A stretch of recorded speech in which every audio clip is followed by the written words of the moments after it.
with anyone. I could be with anyone. You're here with me. You're here with me. You could be around for You could be with anyone. I could be with anyone. You're here with me. You're here with me.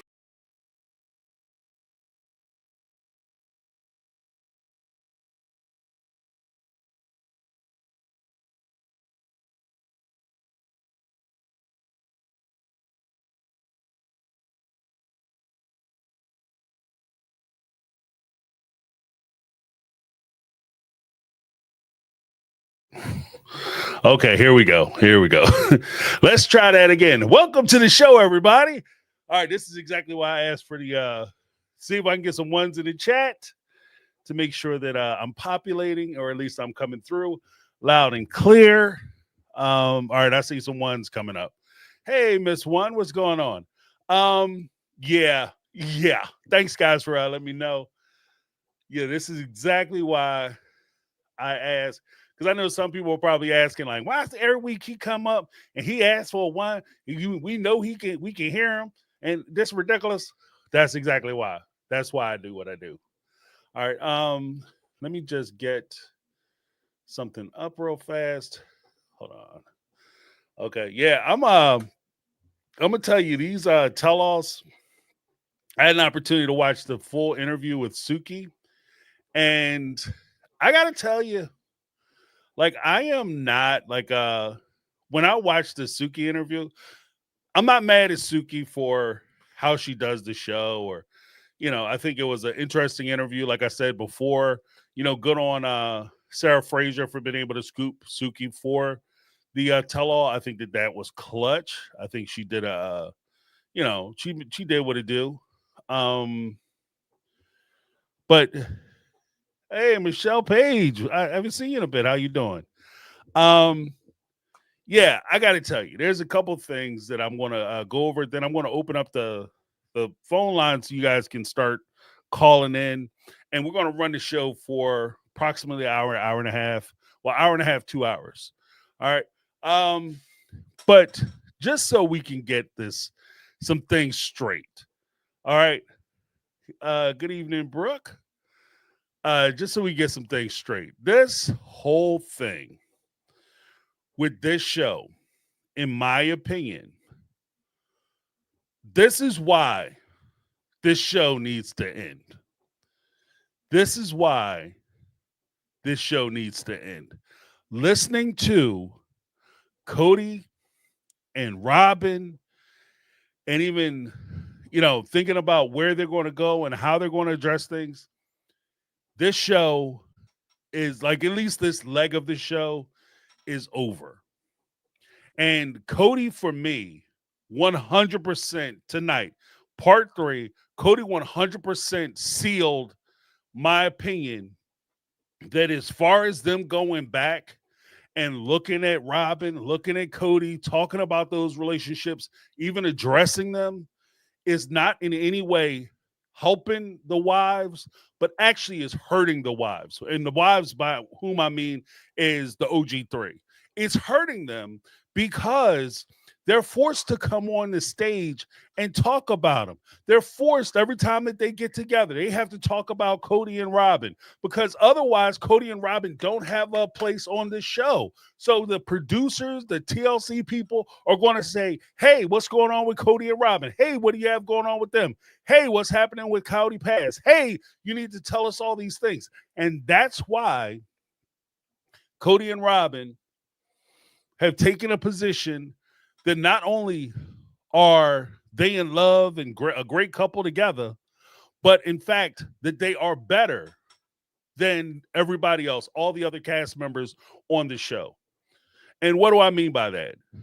Cody said that they keep bringing up the past relationships. They keep talking about me. Why don't they stop talking about me? Why don't they focus on themselves? Well, they'll never find happiness as long as they keep focusing on me. He even went as far as to say, I feel bad for Christine because she's so jealous of Robin. She's so jealous of Robin because she keeps bringing Robin up. She keeps talking about how Robin is getting all this and she didn't get any of that. And she keeps talking about me and how I didn't love her and I didn't want her, but I only wanted Robin. She's just so jealous. I mean, you have a husband. Why do you keep talking about me? And as soon as he said that, I said, you know what, you son of a mother, you are absolutely right. Why are we forcing this woman to keep talking about your dusty ass?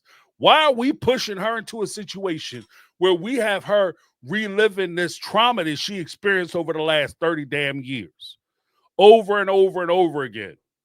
And it's all being done not necessarily because this is something Christine wants to talk about, but let's be honest. The reason why she's talking about Cody and Robin as much as she is, the reason why Janelle and Mary are talking about Cody and Robin as much as they are, is because they have to create content for this show. Full stop. That's what it's about. It's about creating content for the show. So when we look at it, where we are in a lot of these relationships, you know, there's sometimes when folks break up, they'll have the one friend that keeps bringing up the breakup and keeps bringing up what was done wrong. And when that happens, it prevents healing. It prevents your ability to get past whatever was done wrong to you in that relationship. You're scarring them because it's not helping them. What difference does it make to Christine? You know, if she talks about the things that Cody did, some people will say, James, you don't understand. James, that's part of the healing process for her to acknowledge the things Cody did. And I agree to a point. It's why we tend to do it. It's the same reason it's kind of born of the same reason that, you know, we really want Suki to hold Cody accountable. We want Suki to hold Cody accountable. Why? Because ultimately, we want some type of closure. We want Cody to admit that he did this thing wrong, or you know, we're proved to our personal satisfaction that Cody acknowledges that he did this thing wrong to these ladies, and he's going to be accountable because he recognizes he did something wrong. Here's what happens in real life, and this is why I'm not a fan of the idea or the concept of closure the way so many people present it. You are never going to get closure. The person who breaks your heart, the person who cheated on you, the person who wronged you, 9 times out of 10 will sit there and justify whatever it is they did wrong to you. They will sit there and tell themselves, yeah, I absolutely was cheating on you, but you know what you did? You know what you didn't do? You wasn't cooking my meals. You weren't happy to see me. I didn't feel like I had a place that I was in love. I didn't feel like everything was all right. That's why I feel like I was justified in sleeping with your sister. There's always going to be a reason. Most people are the main character in their own story. And for the main character, they're not going to say, unless they have some kind of personal growth or there's some kind of event where it benefits them to tell the truth or to reconcile the situation or to make amends, they are never going to give you that.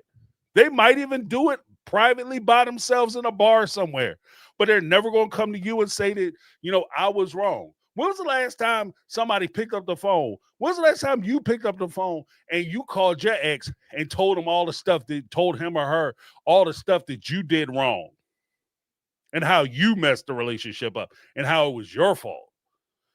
They don't give a damn what you did. And that's where I think Cody and Robin are. Cody is never, ever going to admit what he did wrong in a situation. He's never going to acknowledge it. And for us to keep rolling him out and platforming him and giving him an opportunity to keep slamming and bashing these women, you know what I mean? That's what TLC is doing. And it's crazy as hell because it's one of those things where you kind of always knew it, and I always kind of knew it. But to watch Cody come out and actually part his lips and say that shit, you know what I mean? Oh, they so jealous of Robin. All they do is talk shit about me. I'm first and foremost on their mind. And some people will look at that and say, "Oh, that's just that's the narcissism." I don't give a shit what it is. What I do know is that he's getting a benefit, Robin's getting a benefit. And the only people not benefiting from that experience is Christine, is Janelle, is Mary. They're not benefiting at all from this exchange. They're not benefiting from the show at all. So like what once they wrap up this little bit of Cody Pass business, that's it.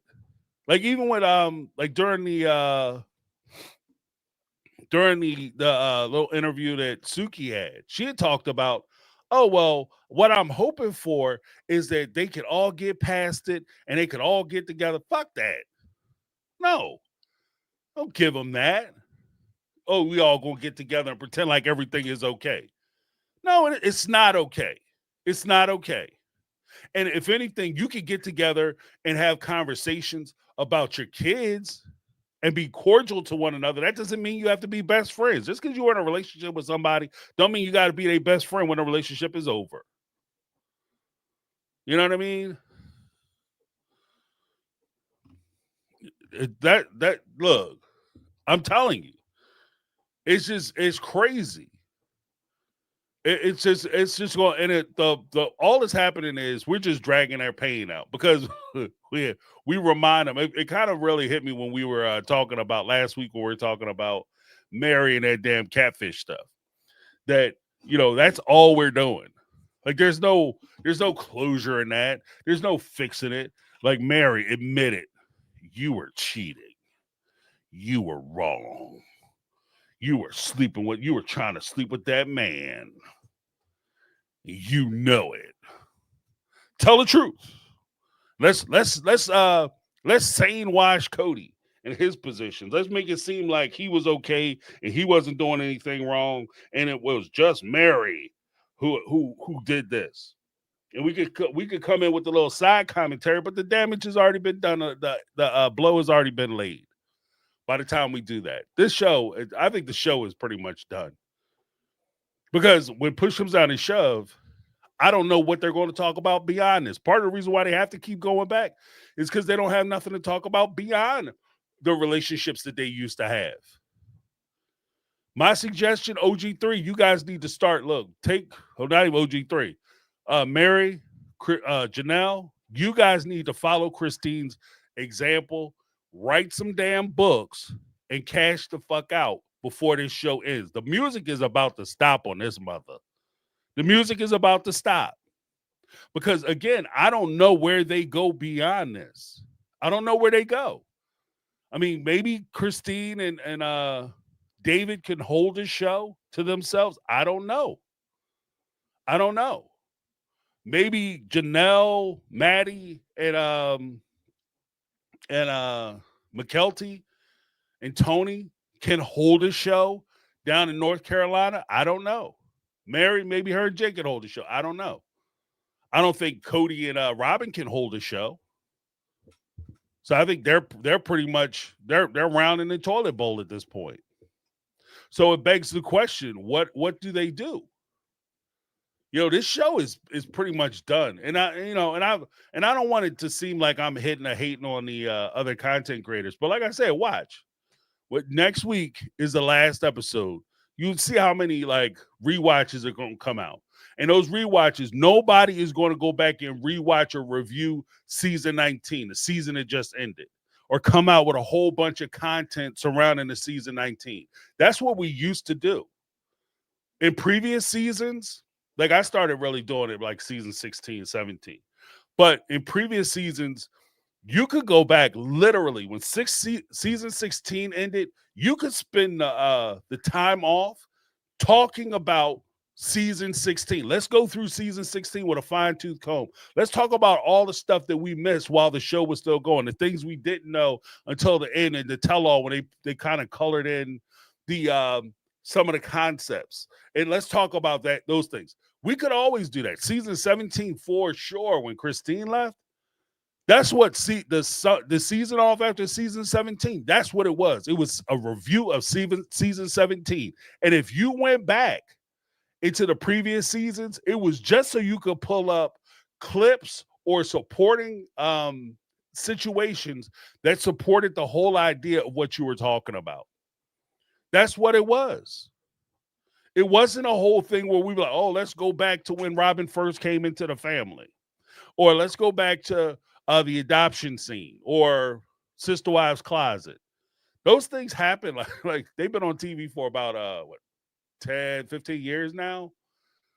So those things happened about 10 years ago. Some of that stuff that we'll talk about this summer will be stuff that happened 10 years ago. And so even to a point, it's not fair for Robin and Cody for us to keep talking about shit they did 10 damn years ago. It was 10 years ago, you know? And I agree with I said it last week, I'll say it again. I agree 100% with Christine. A lot of the breakups between her and Cody was 4 years ago. She's past it. As you know, there's not much we're going to learn about why they broke up or what was happening. If we look at it, what have we learned this season? And that's part of the reason why I say that I will be very surprised if somebody's like, let's go back and do a deep dive on season 19, and they don't cover anything else this offseason. I'll be crazy surprised. I mean, I hope somebody does it. I hope somebody does do it. You know, but maybe I'll do it. I don't know, but I do know that while I was going through it, not much was said in season 19. You know, it was just, if anything, season 19 and technically season 18 were 17, 18, 19, were the wives leaving, one, which was confirmation that, you know, the Brown family version of polygamy doesn't work. See, the second thing we learned is that the money and stuff that we always suspected where people were getting shortchanged, yeah, they were getting shortchanged. So it was confirmation. Third thing, Cody always loved Robin, didn't care about none of the other wives. And I say that definitively. And I know that there's difference of opinion on that. Some of the folks look at it and say, James, he did love them at one time. And to that, I would say he loved them like a high schooler would love another high schooler. Like when you're in high school, you think you're in love too. Early on, your first time you in love, you swear up and down Charlie Brown, and this is your ride or die. I would do anything for them. Oh, I love them so much. I never felt like this about anybody in the world because they're so great and so wonderful. It's so amazing. And that's what you pour everything you have into that person. Then you break up, you realize that they wasn't shit. Like, but imagine if you would have married that person. And then you spend the next 30 years trying to make it work.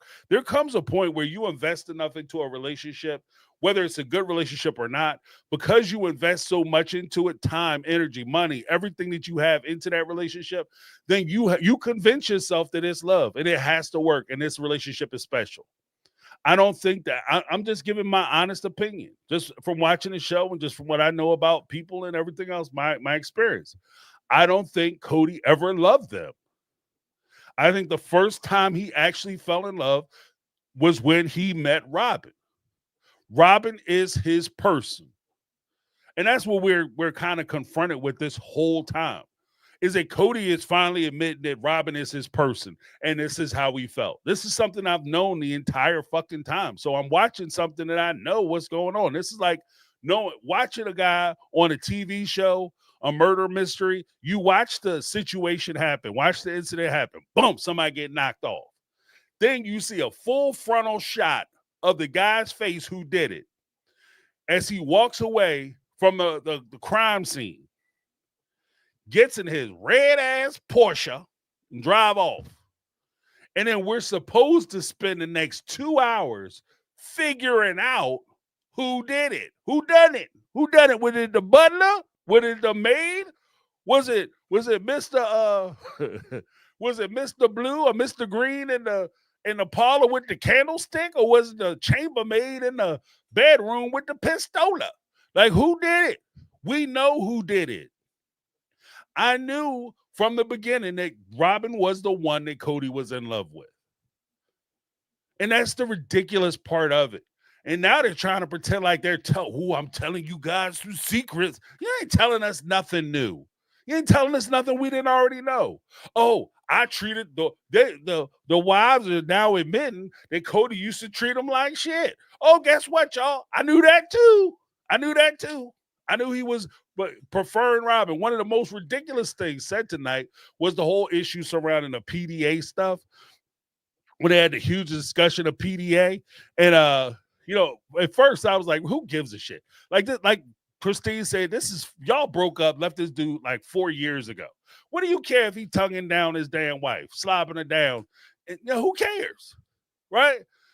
But then the dastardly duo started talking about, saying the one thing too damn much. Right?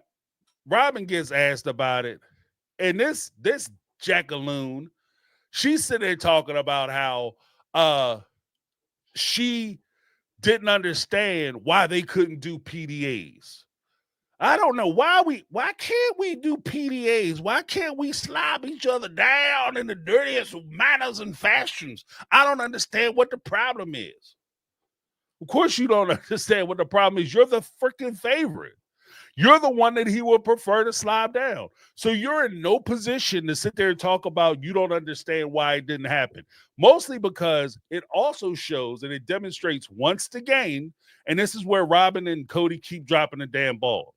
This demonstrates once again that you don't care about these women. You don't sympathize or empathize with any of their situations. You are only concerned with yourself. If it's good for you, then it's good.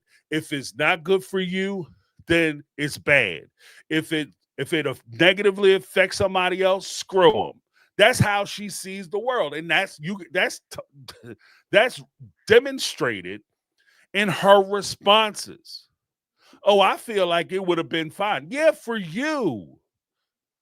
For you, it would have been fine. So that was like a dummy do. And again, this is part of the reason why, like, they're just frustrating to watch on screen, because for them to be that ignorant is just frustrating in itself.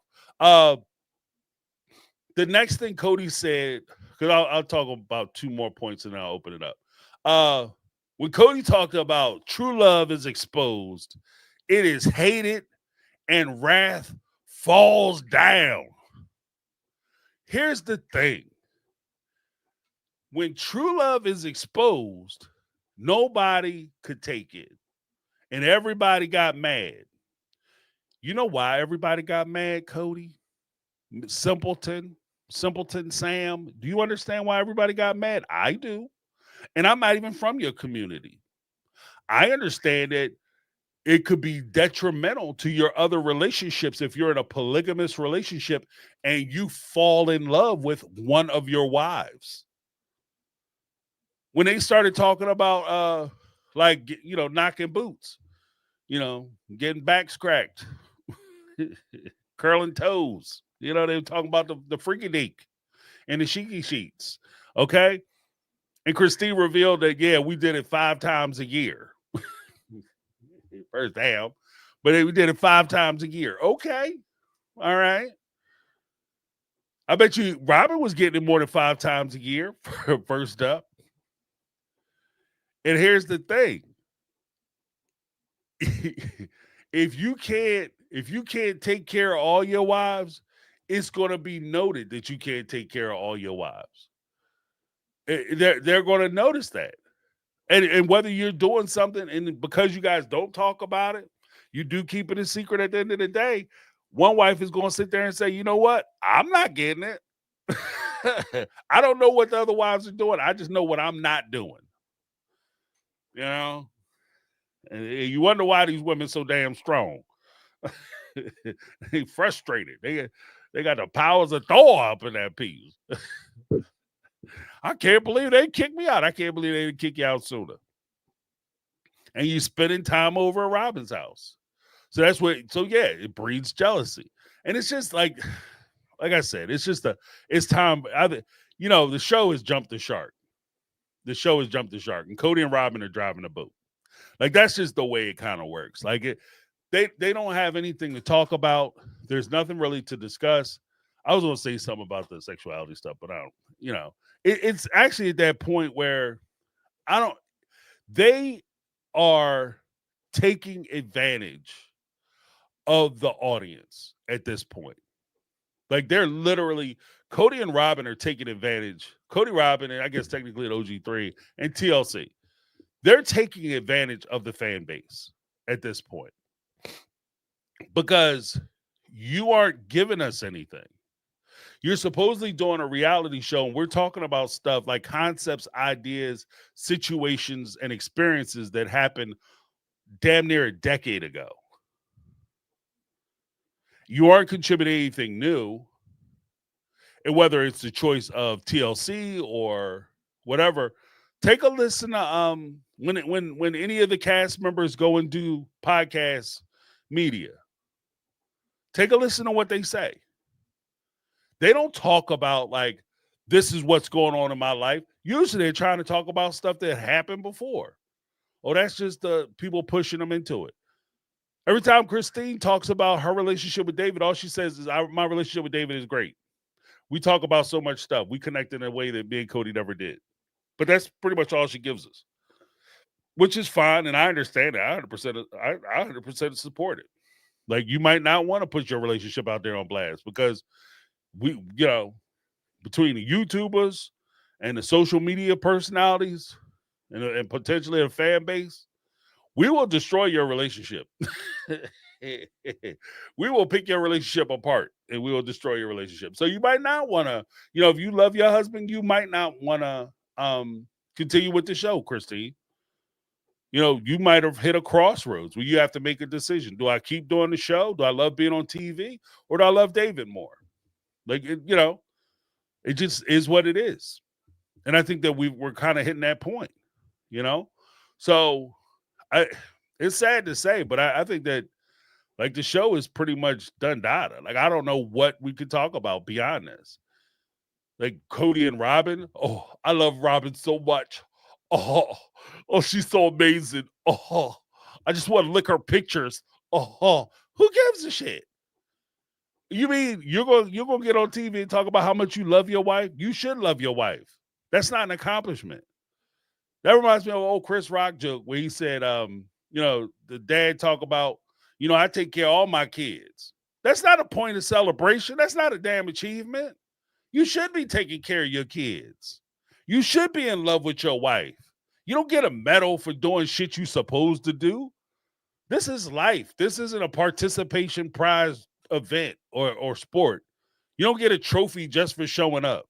This is what you're supposed to do. This is the basic base requirement. You're supposed to be present for your family. You're supposed to pay attention to your wife. You're supposed to try to meet the needs of your wife and your kids or your significant other and your kids. This is just basic stuff. You don't get applauded because you're doing what you're supposed to do. That's what it is. And that's where I feel like that's where they're trying to come in at. They're trying to come in like, oh, okay, Cody's really in love with Robin and we should be so happy for him. He's been in love with Robin the whole time. What are we talking about? Like, I never not once. Never not once have I ever questioned whether Cody loves Robin. I've questioned whether he loved Christine, Mary, and Janelle, but I've never questioned whether he actually cares about Robin. Never. So why would I now think that it's revelatory and it rises to the level of me watching a show with him talking about how much he loves Robin? Then he gets on and talks about, oh, yeah, I don't like doing PDA with Robin. Dude, we got a whole thing of you guys doing PDA. What are you talking about? Like, you guys are dishonest on top of it. So I don't know what we're watching with them. Just don't know what we're watching anymore. Yeah,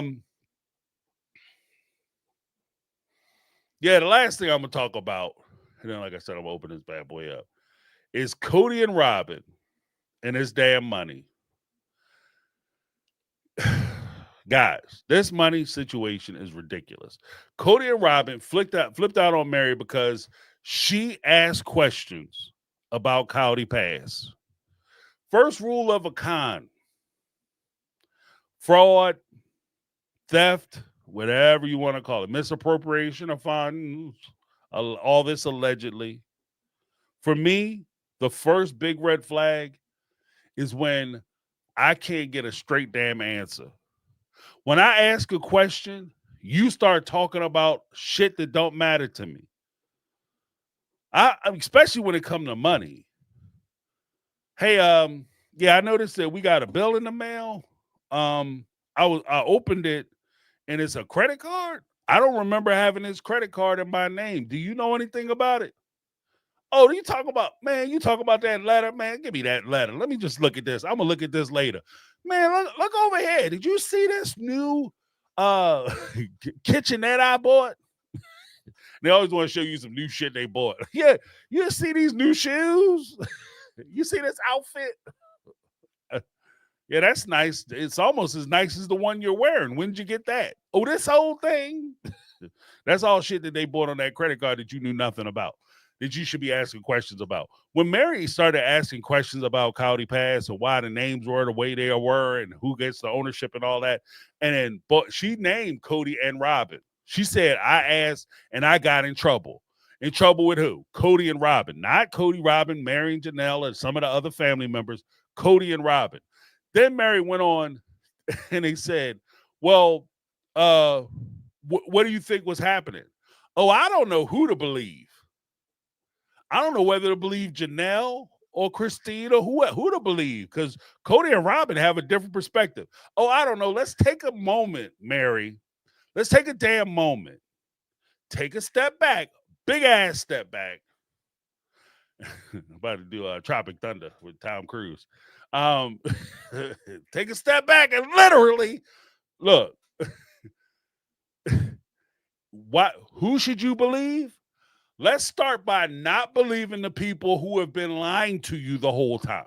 Let's start there. Let's not believe the people who have been actively lying to you or actively deceiving you this whole time. And to be honest, in my opinion, lies are not just somebody telling you something that isn't true.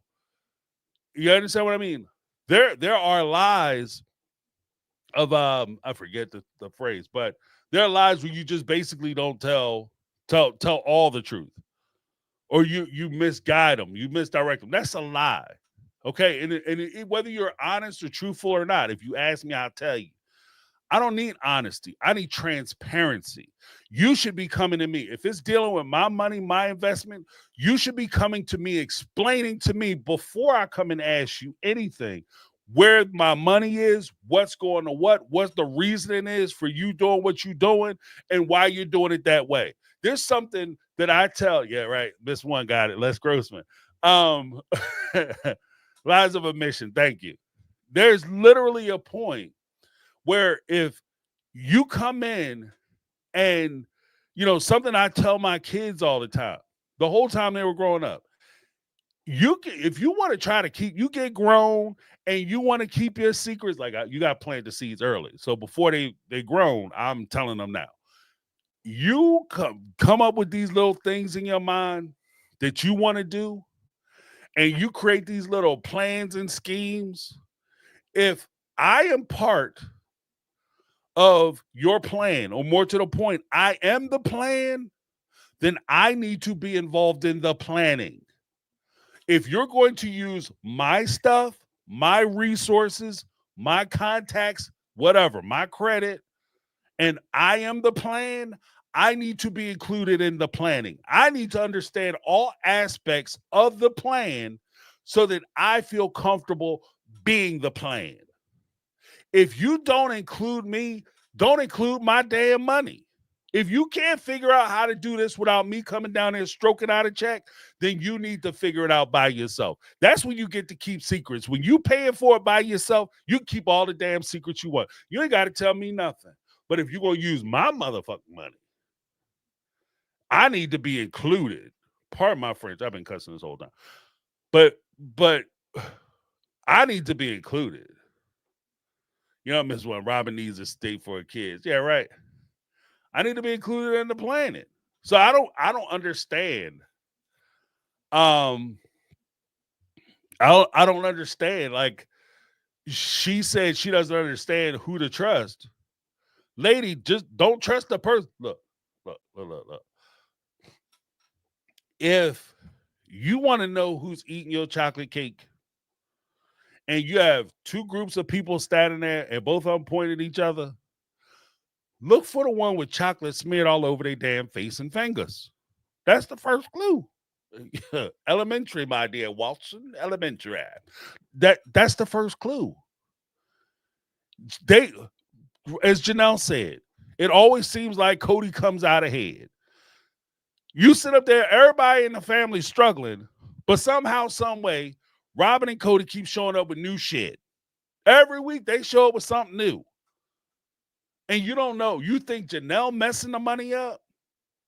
And then I also like how, when I came in and Janelle, she left the whole family finances a mess. Woo-hoo.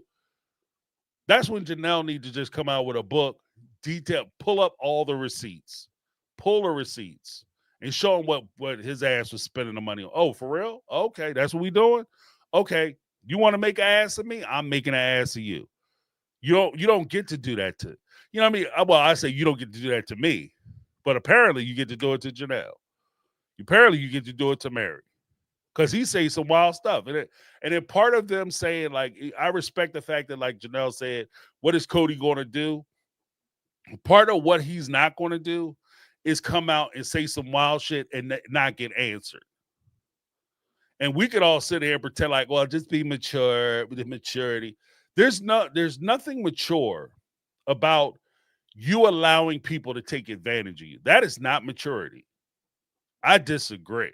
I wholeheartedly disagree. You know, that's just crazy to me. Like you sit up there making a point of like, oh, well, I don't want to get in a back and forth with them. And there's no reason why we should be arguing. We should all be friends. No, the friend time is over. Okay, I understand breaking up with people and maybe leaving a relationship cordially. You know, most relationships I had, I was able to depart cordially, or like without screaming or whatever. But when push comes down to shove, folks, what's not going to happen is you're not going to rip me off and steal from me and expect me to turn around and try to be your friend.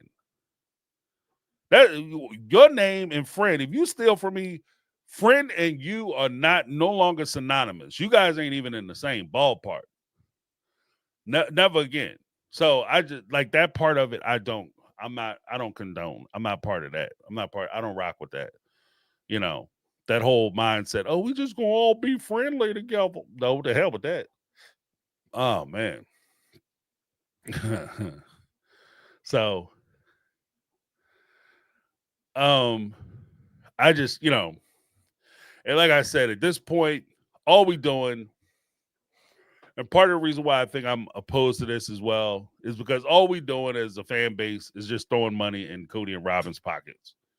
Looking for some kind of answers that they're never going to give. I'm tired of watching Robin sitting there pretending like she don't want to answer any questions. Why are you here? I'm tired of and even Suki, when she went on that Sarah Fraser show, she's making excuses as to why people weren't answering questions, why, they're going to answer what they're going to answer. And I can't really ask them nothing too hard because they might not answer the questions. You can only push them too far. And I agree with that to a point. I do agree with that. That's true. But at the same time, if they're not cooperating, they don't want to participate, why are we still shooting the show? That's the question. Production. They don't want to answer the questions. You can't force them to answer the questions. Cool. You don't have to answer shit. You can stay in your house. You can sit there and quiet. You can sit there in silence. You don't have to answer nothing. If you don't want to answer any questions, you don't want to look at the clips, you don't want to participate in the tell-all, you don't want to do any of that stuff, why are you here? Why are we cutting you a check? I'm not going to write you a check for doing nothing. Look, if somebody was working on your house and you were paying them to put a roof on your shit, right? You want them to put a roof on your house. And They come out, they're in your front yard, they rip the roof off the old roof off your house. And every time you walk outside, they sitting under the tree, eating fruit, drinking juice, and smoking on cigarettes. And you walk up to them and say, guys, I paid you to put a roof on my house. What are you doing? And they say, like, nah, I don't know. I don't feel like I didn't come here to work. What would you do? You wouldn't say, at the end of the day, you wouldn't say, okay, guys, I'll see you tomorrow. What you would say is, I'm going to sue you. Well, first, get the hell off my property. I'll see you in court. And if you show up tomorrow, I'm going to have some lead chasers for you. Okay? Okay, how fast you are. You ain't going to beat my partners, my pit bulls, to the to that property line. I 100% guarantee. Do not show up here no more. You are no longer welcome. That will be considered trespassing. And I'll definitely consider that to be violence. So no, we're not doing that. But that's the whole thing. Like if they're not willing to do the show, why have them on the show? Why pretend like this is something like they're going to be revealing something? They're giving us something. You're doing us a big favor by showing up. Like you're not doing us anything. So it's time to cut ties. And I know like folks love the show and they love the people, but if they're not gonna respect us and they're not gonna respect our time, season 17, 18, well, technically season 17 was pretty much a good standalone season. Season 18 and 19 literally could have been one season. It literally could have been one season. In fact, so much of season, because they had so many filler episodes between season 18 and season 19, so many filler episodes, it literally felt like when they brought stuff up during this tell-all, it was a different damn season. I'm like, why are they going back to season 18? Oh, yeah, that's right. That was season 19. Because so much of this season was completely forgettable. So I just think that, they have nothing left to talk about. Like, and there's no shame in that. Look, you guys had a good run. You were talking about polygamous relationships and how they work, the alternative lifestyle of polygamous relationships. You went through it. We saw it. It's over now. Now we're talking about basically 2 single women and 2 monogamous relationships. That's what the show is about now. And my question is, are they interesting enough? Do they provide enough content or significant information where it's worth watching that? I mean, that's the struggle that they're going to have, honestly. And that's not me taking a shot. That's really not me taking a shot at either Christine and David or Robin and Cody. It's just that it's very few couple relationships, monogamous relationships, that can hold the attention of a reality show. Sorry, not sorry. It just kind of is what it is. Because even with Christine, like, what would it be? A real estate show, basically? Because her and David are buying all the real estate the properties and all that. So just basically be a real estate show. How many real estate shows do they have on now? And are they going to be able to compete in that market? I have no idea what Cody and Robin's show would be about. And it's really a shame, too. Because if you think about it, some of the stuff that, like,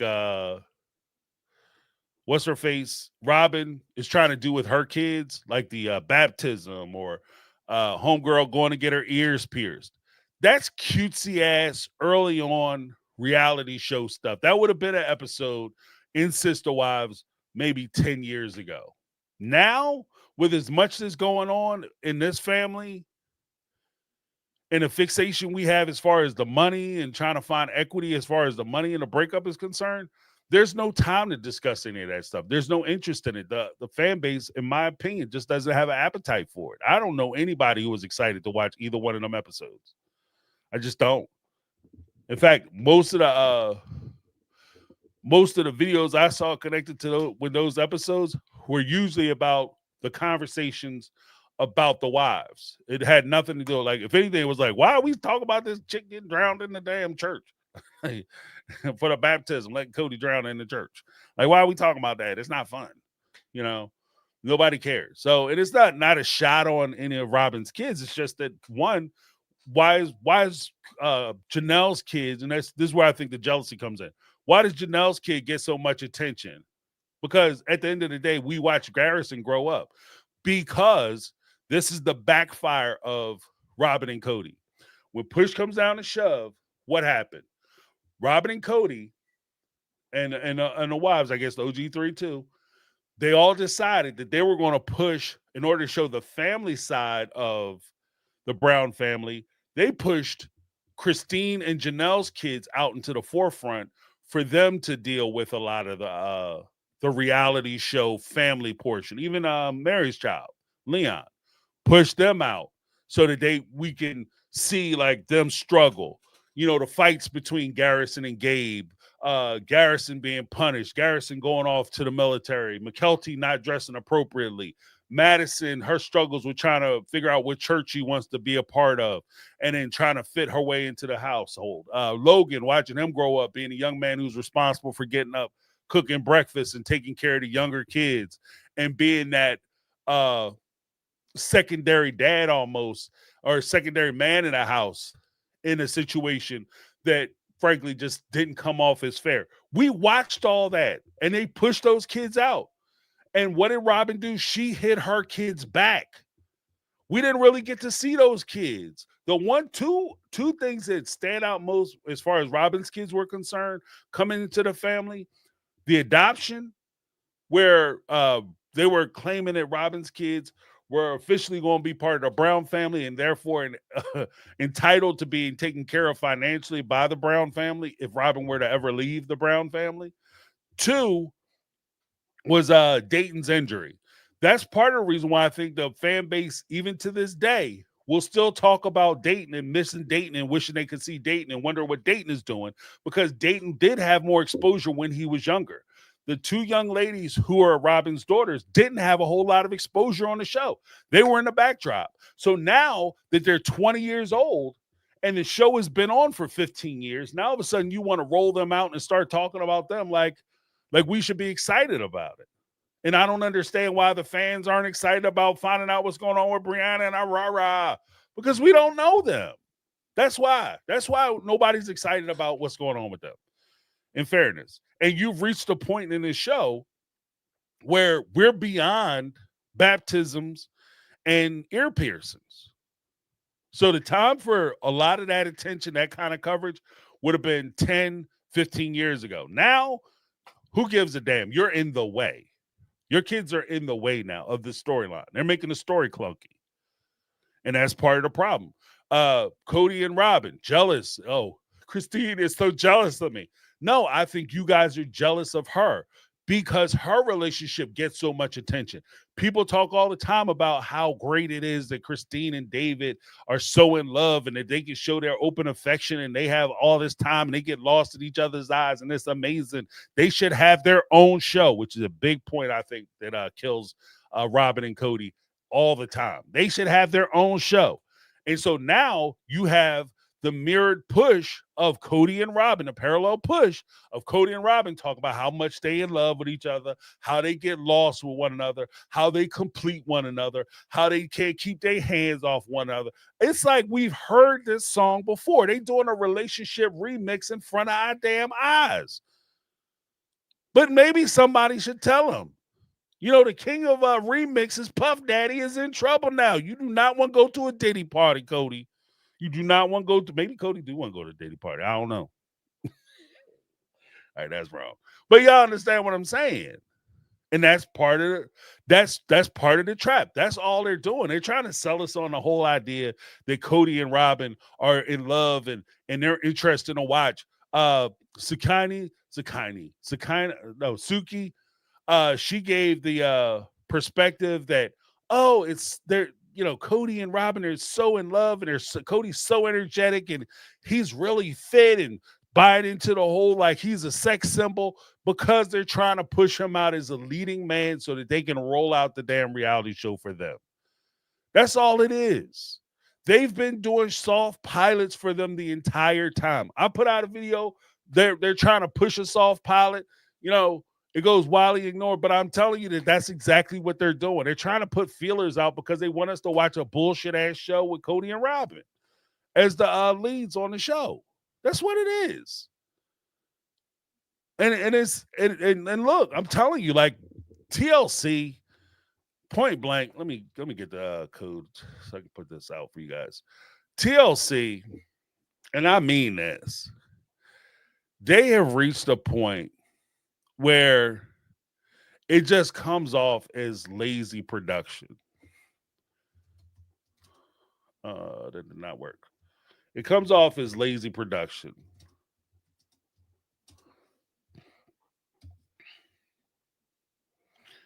Hold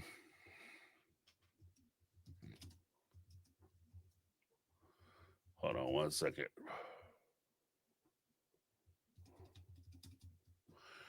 All right.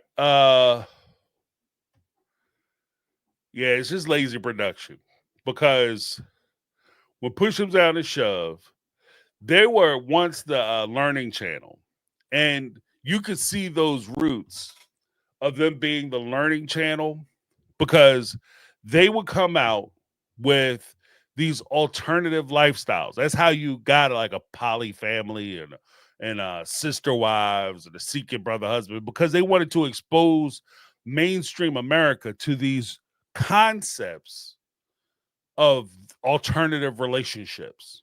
This is what else is out there. It's supposed to educate you, right? But now they, like, even 90 Day Fiance. Let's start teaching people about the immigration system and how it works. What is the K-1 visa? What does that mean? How does it affect you? What is the 90 days for, et cetera, et cetera? And they've reached a point now where everything that they touch, as far as any alternative situation, has all been corrupted. And they go for the fast, dramatic, explosive, controversial situation, which is why so many of their shows now are pretty much just mills for people who want to get cast so that they can become social media celebrities. It's no longer like 90 Day Fiance. It's about a bunch of people who get into relationships with foreigners so that they can establish a footprint in the social media world on Instagram, Facebook, YouTube, whatever the case may be, so they can make money.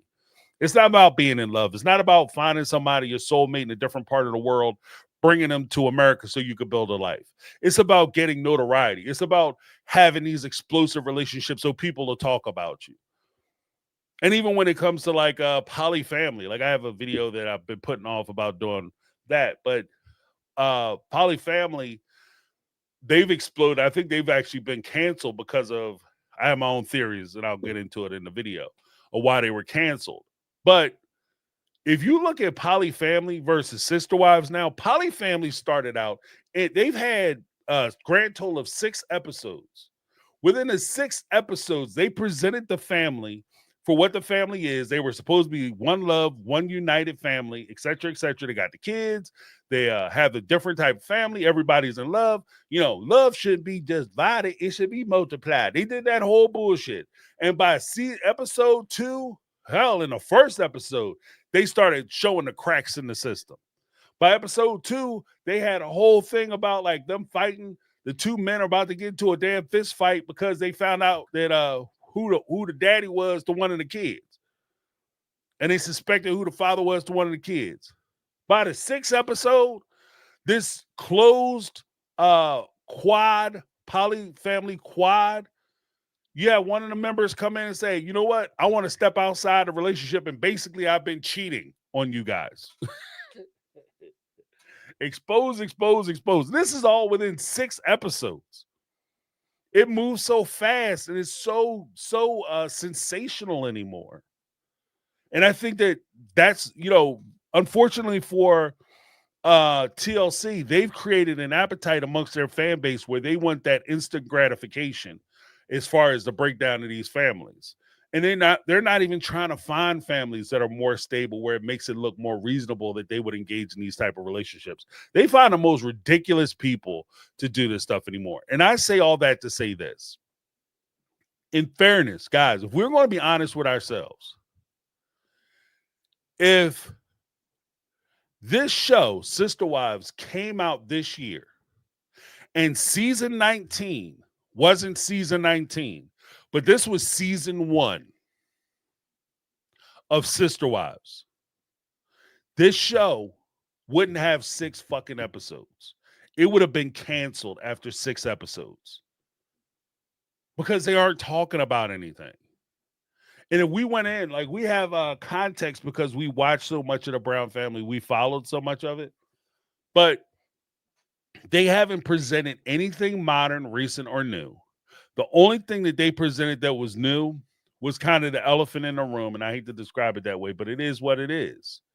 And that was the passing of Big G's. That was something that they had to address, or would have just been something that kept coming up. So I think they kind of took the bad with the good and said, you know what, we're going to split the baby, and we're going to talk about Big G's in this 3-part episode, and we just aren't going to talk about it again. We aren't going to address it again, which is like, and I appreciate the way that they did it. I appreciate the, Janelle and even Cody for allowing us, the fans, to participate in that ceremony. But let's be honest, like, that was the only recent thing that was presented on that whole show. Cody Pass at this point is already sold. They're still trying to figure out, they're still paying money to buy Cody Pass now on the show. They're still paying money to buy Cody Pass. Not only did they sell Cody Pass, Robin and Cody have a new damn house. We're so far behind. Like, even now, like, we're so far behind. It doesn't even make a difference. So, I don't know. But I'm telling you, if this was the first season of Sister Wives, nobody would be watching this show. Nobody would be watching this show. And I'm sending this out as a signal flare. Like, it's not just a criticism. Like, I'm not just saying, bump TLC. I'm saying, as a person who's watched this show and has an affinity for it, I'm saying that in order for you guys to save the show, you have to take a step back and look at what you've been doing and recognize that what you've been doing isn't enough. And start recognizing that if you want this show to continue, you have to start putting something into it. You got to do the work, because you're only going to be able to live off of, the days of past for so long. This is like, I feel like we're at because even watching the tell-all, I honestly feel like I'm at a Vanilla Ice concert, They just, every week I show up to the Vanilla Ice concert. And you know what it is? That one hit one day, you be like, all right, kick it. Ding, ding, ding, ding, ding, ding. Like, what the shit? Like, that's all we're hearing. They're still talking about the same damn thing. Cody Pass, the catfish. Right? Oh, Cody loves Robin. Oh, everybody's so jealous of me. Ding, ding, ding, ding, ding, ding. Like, that's all it is. It's not even like a good one-hit wonder at this point. Like, I'm just saying. I could do.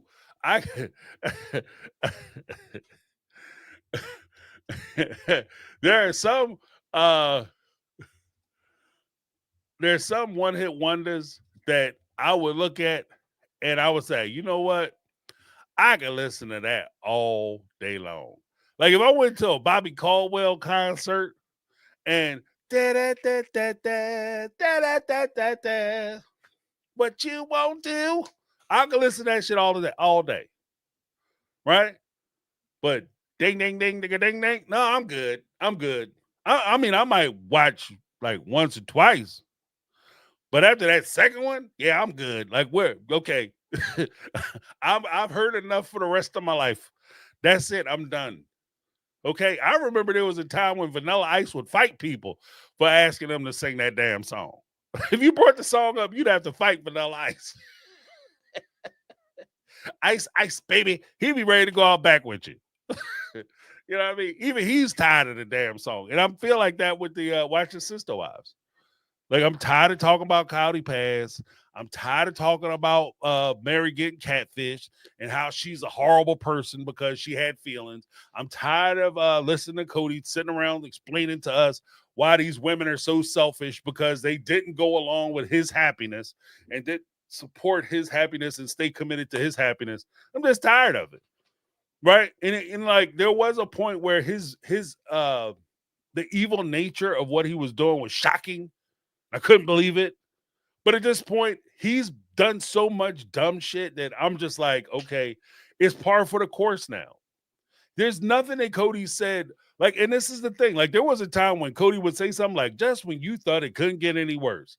At this point, it's just par for the course. It's just, that's what he do.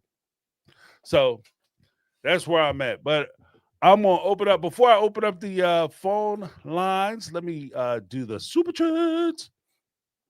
We have first one coming in with fire. Inhalation aerosols down 99 super chat. Robin's a hoe. Straight to the point. No messing around. You know, we don't do a whole lot of name calling, but if that's your perspective, that's your perspective. All right. Robin's a hoe. And you know, and that season, the teaser for episode or part 4, it's starting to look that way. If it walks like a duck, if it quacks like a duck, it's a damn duck. I'm just saying, you know, they talking about like Thunder Cooch, like she, you know, I was catching the lightning bolts.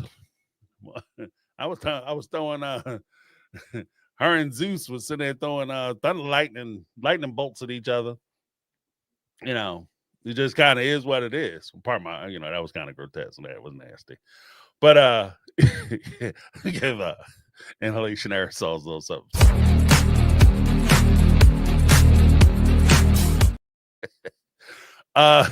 Another one from inhalation aerosols. Down in that super chat. I want Robin to be in a room alone with wives and Suki. Yeah, right. And you know what? The sad part is that in that scenario, all that would happen is Robin would look like a damn victim. Because all she'll do, the wives will start saying what they gotta say, and then she'll just sit there and kind of creep back and try to put a little kid face on, which is, you know, it's gonna look more like a scowl now. I don't know why. Y'all need to smile more because both Robin and Cody, like, they got the frown faces. Like, it, you know, just put some smile. But you could tell, like, when you living right, you just look happy, right? They just look miserable. Like, they look miserable. Like, the whole time, like, I can't even make the face. Like, they resting faces, like, just, like, they're carrying the worst secret ever. I can't stand that. You know what I mean? And imagine coming out of that face like, I love him so much. He's the love of my life. Like, you know what I mean? Or what about Cody? He's good. What about Robin? Robin is the love of my life. I don't love those other women. Like, what the shit? So, I wouldn't mind them being in a room. I don't think you will ever see them in a room together. If anything, and here's the thing, because Suki kind of pushed that too. Like, I want to put them all on the couch together, and that's going to be a big deal. That's going to be an epic moment in the sister wives fandom. No, it won't. You know why? It would have been a big deal 2, maybe 3 seasons ago. It would have been a big damn deal. Now, all of them getting on the couch together, anticlimactic as hell. Who gives a shit? Why are they all on the couch? Why are they even talking? Why are they talking to each other? What difference do it make? You know what I mean? Because even if they confront Robin and Cody, all Robin and Cody gonna do is call him a liar. Cody's gonna sit there and try to run over the wives. If the wives buck up, it's just gonna devolve into a shouting match, maybe argument, and nothing is really gonna get solved, and they just refuse to go back on the stage together. That's the best case scenario.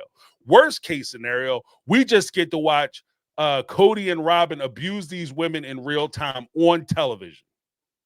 That's more likely what's going to happen.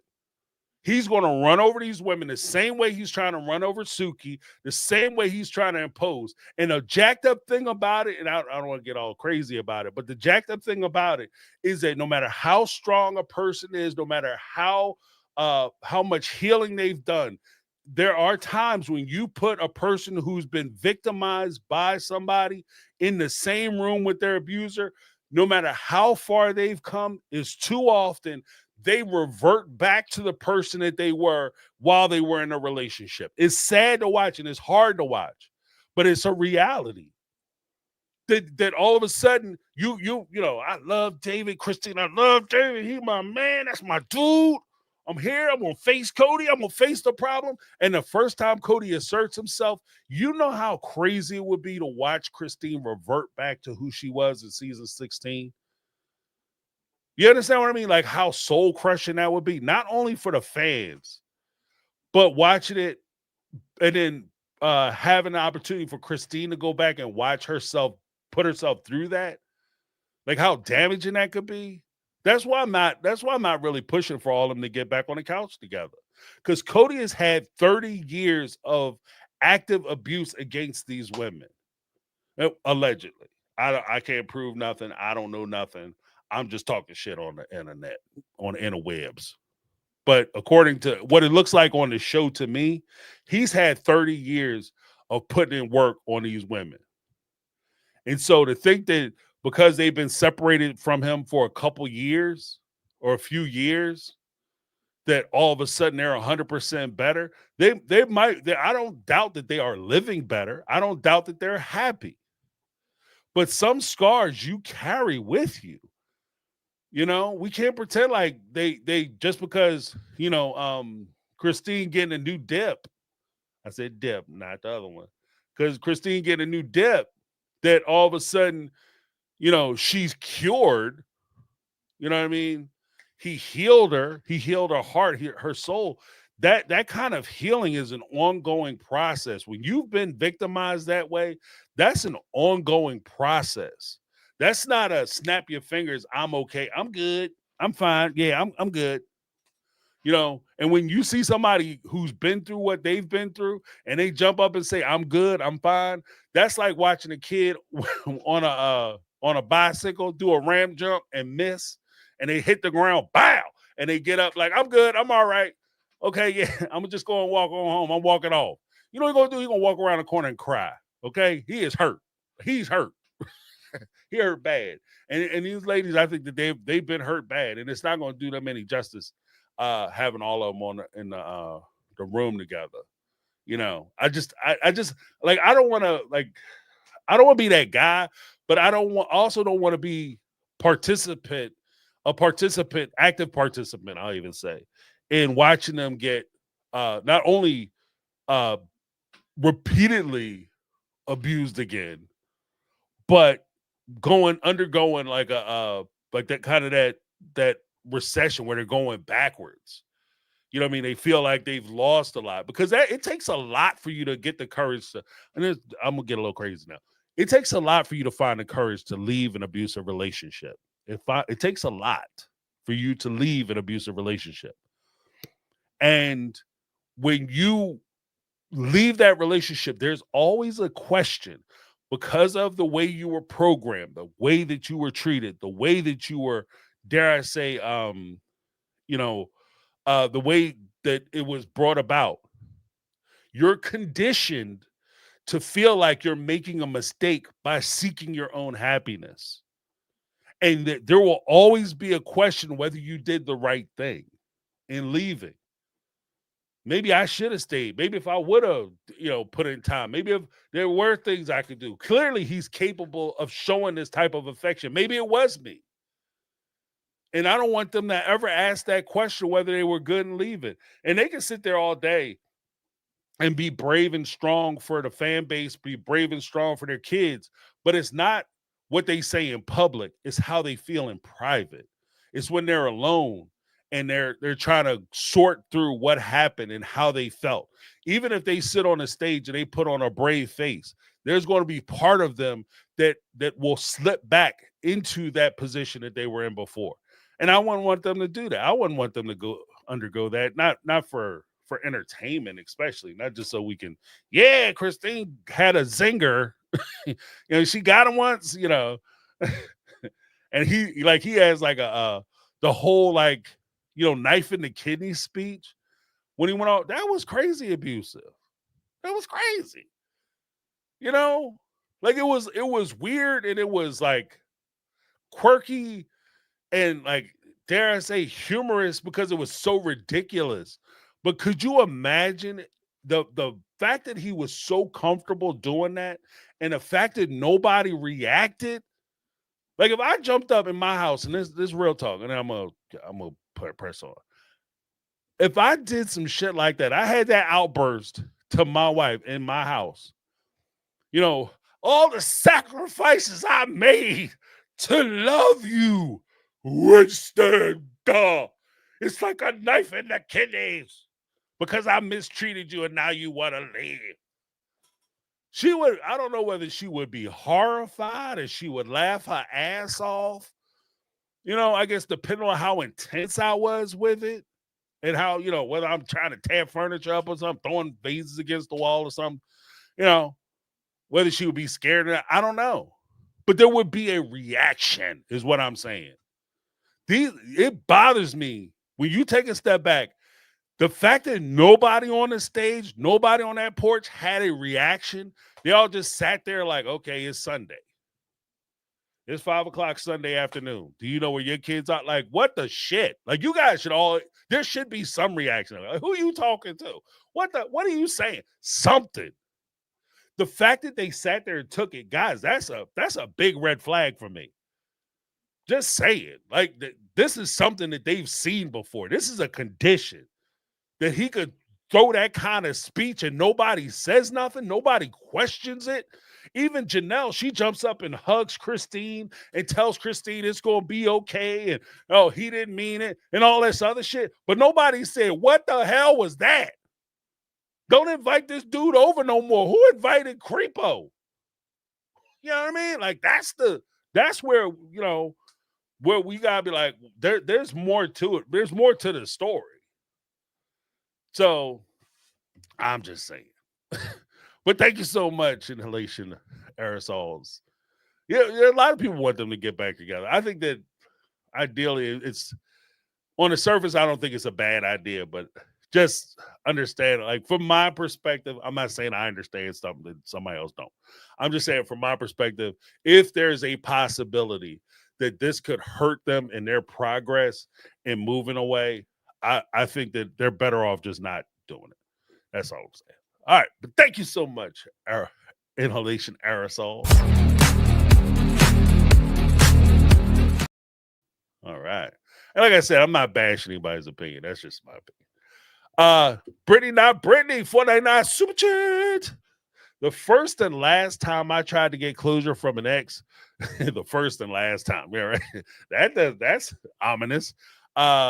That man told me it was my fault. He was so terrible to me because I let him. Oh, closure is BS. I 100% agree. I 100% agree. Because people, and that's the thing, like, you do open, when you seek closure, honestly, you are opening yourself up for some bullshit. Because you can't, people have like this thing, like this script played out. I'm going to say this, and then they're going to say that, and they're going to realize what they did wrong because I got the facts on my side. And as we watch on this show, this is why I kind of like reality shows. As we watch on this show, the facts and people's opinions and their personal perspectives and everything else has nothing to do with each other. They have nothing to do with each other. Okay? Because Christine marrying Janelle got facts too. Hell, Janelle, she dropping the fact that, oh, you want to talk about the money? I got the records. I have copies of the records. I have the records.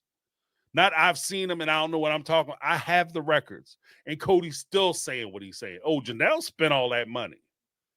You can't tell she bought that RV. What about that mansion you living in? This little thing, that's Robin's house.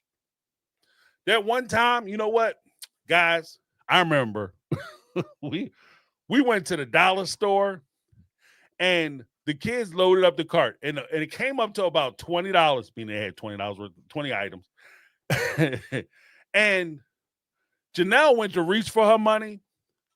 Robin put down the 20, said, "Don't worry about it. 15 of those items are mine. I just don't want to break the 20. Here you go." And she paid for it, guys. That explains why she deserves to have the big ass house. Like I said, that closure stuff, I'm not a fan of it. Don't seek closure. Seek peace. Seek reconciliation for yourself. You resolve the issues for yourself. But depending on somebody else to come back and admit blame, all that, forget about it. It's just, and if anything, like I say, you just line it up so they can hurt you. But thank you so much, Brittany, not Brittany. And Brittany, not Brittany, wants the game with the $1.99 super chat. She'd have an estate if she wasn't buying dolls. Yeah, right. If she wasn't spending all her money, she would have had all her money. Which is a basic concept that I think escapes both Cody and Robin. If she held on to her money, she would still have her money. How about that? Congratulations. You played yourself. You know what I mean? Thank you so much. We have a Steam Frog, $5 super chat. I have a literal fantasy of getting a forensic account involved and magically able to publish the financials publicly. Yeah, right. That would be amazing. That would be like if Janelle, that could be your book. Steam Frog is giving you a book idea, Janelle.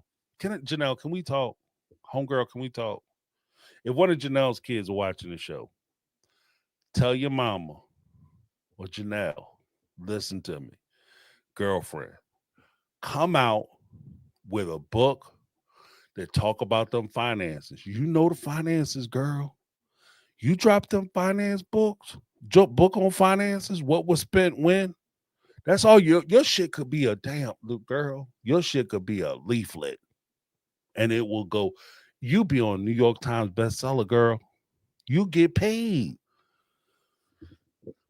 Look, Steam Frog dropped it. She dropping gems.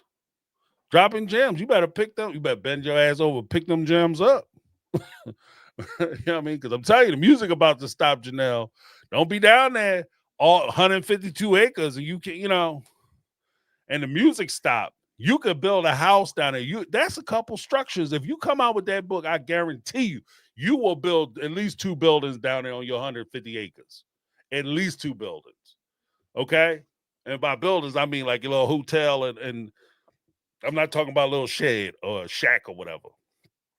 All right? Come out with that financial book.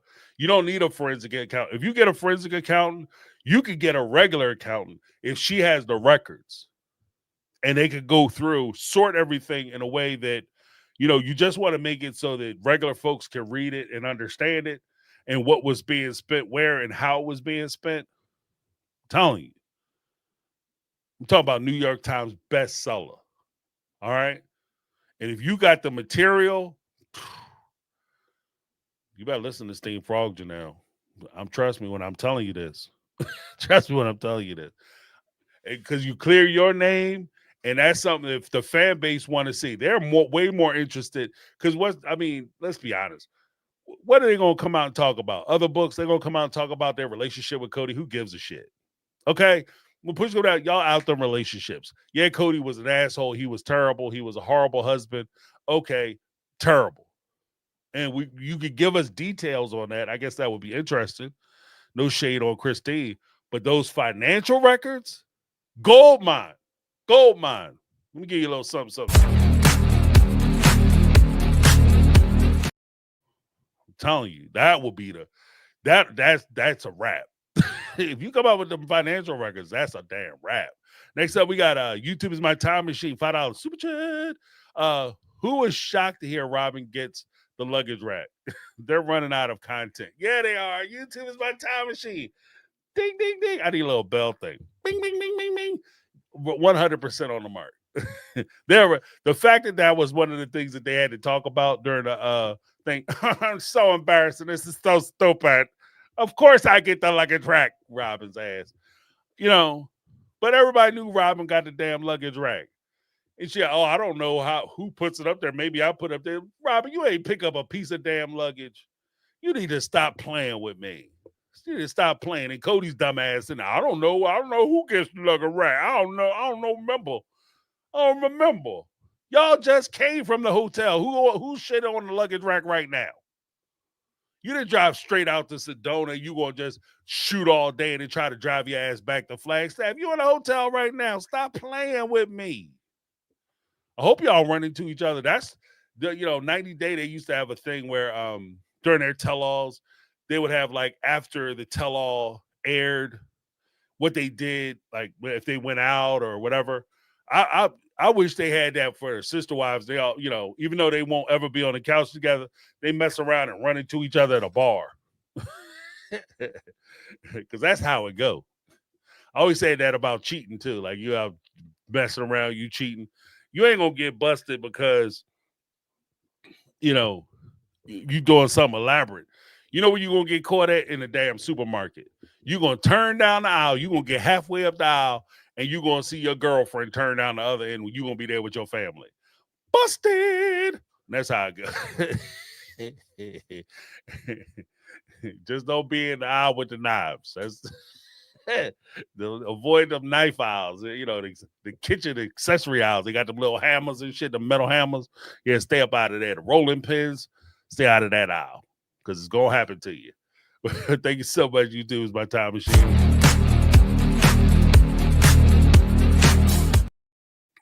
Tanya Johnson $5 super chat. I agree. No pay if you don't play for Cody. Yeah, if you don't come out and want to talk, you don't have to. And jump of Sister Wives and go to OG3 shows about life after Sister Wives. James do their tell-alls. Yeah, right. I'll do the tell-alls. I would do the tell-alls, but I would have one condition. I don't want to do the hand holding, and I don't want to have to kiss nobody's ass, and we don't have to be friends after the tell-all. It's like, so it just seems like everybody they always want to be friends with the subjects. You can't be friends with the people that you're interviewing. You can be friendly, but I don't think you can be friends with them.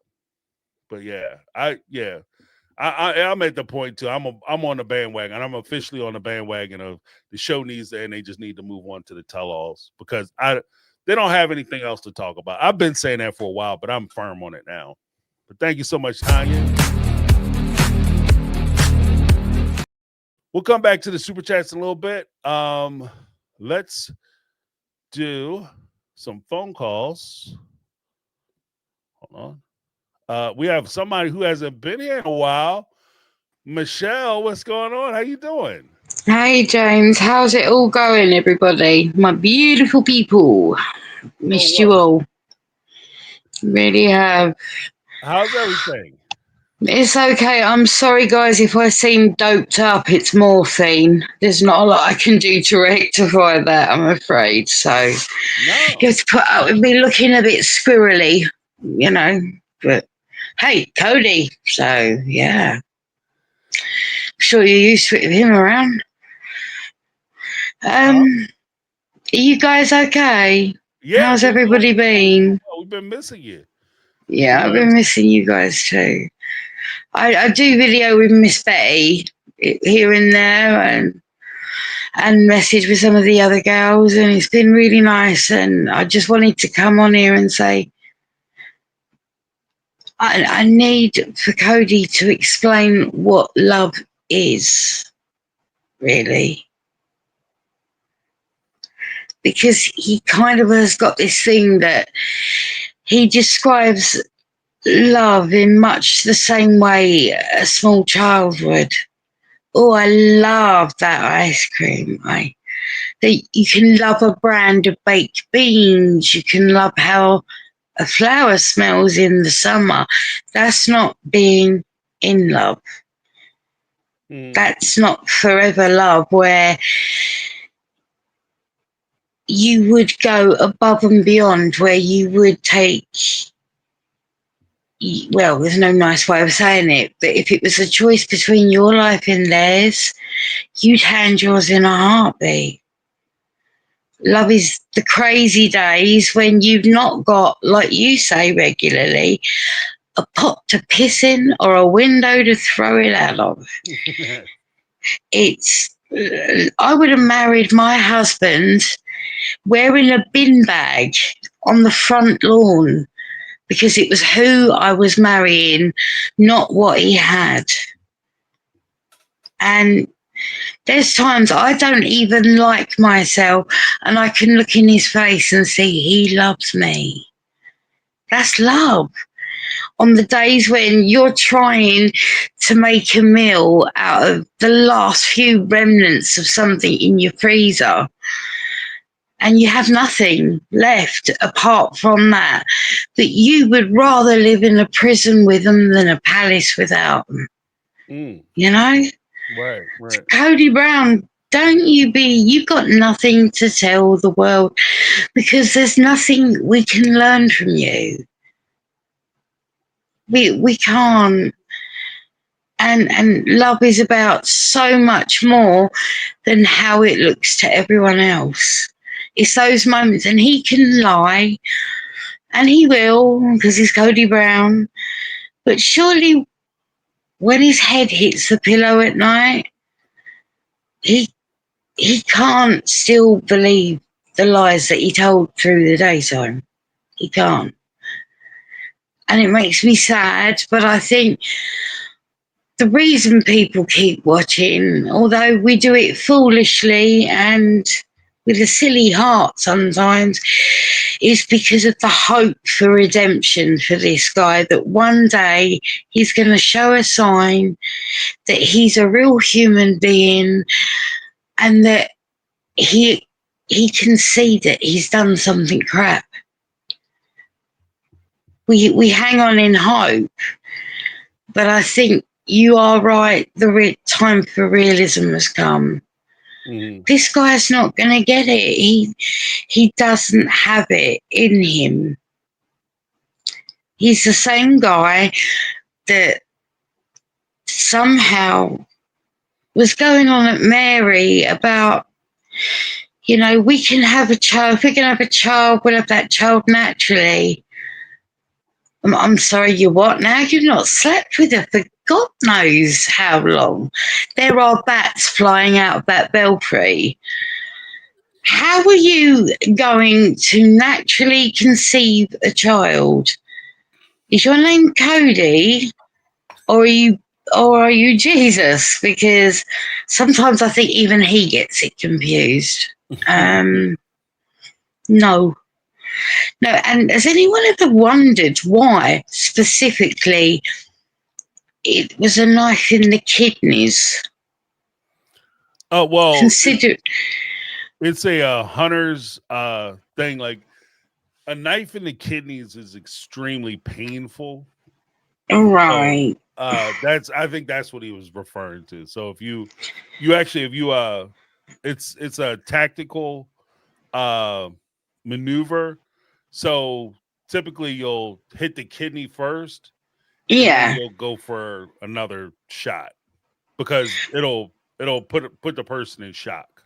So I always wondered if it was maybe pointed at Christine as if to say, you've been punishing me for years because of Truly's condition where she nearly died of kidney failure. But to me, I don't know. I look at the situation and I think, I don't get it.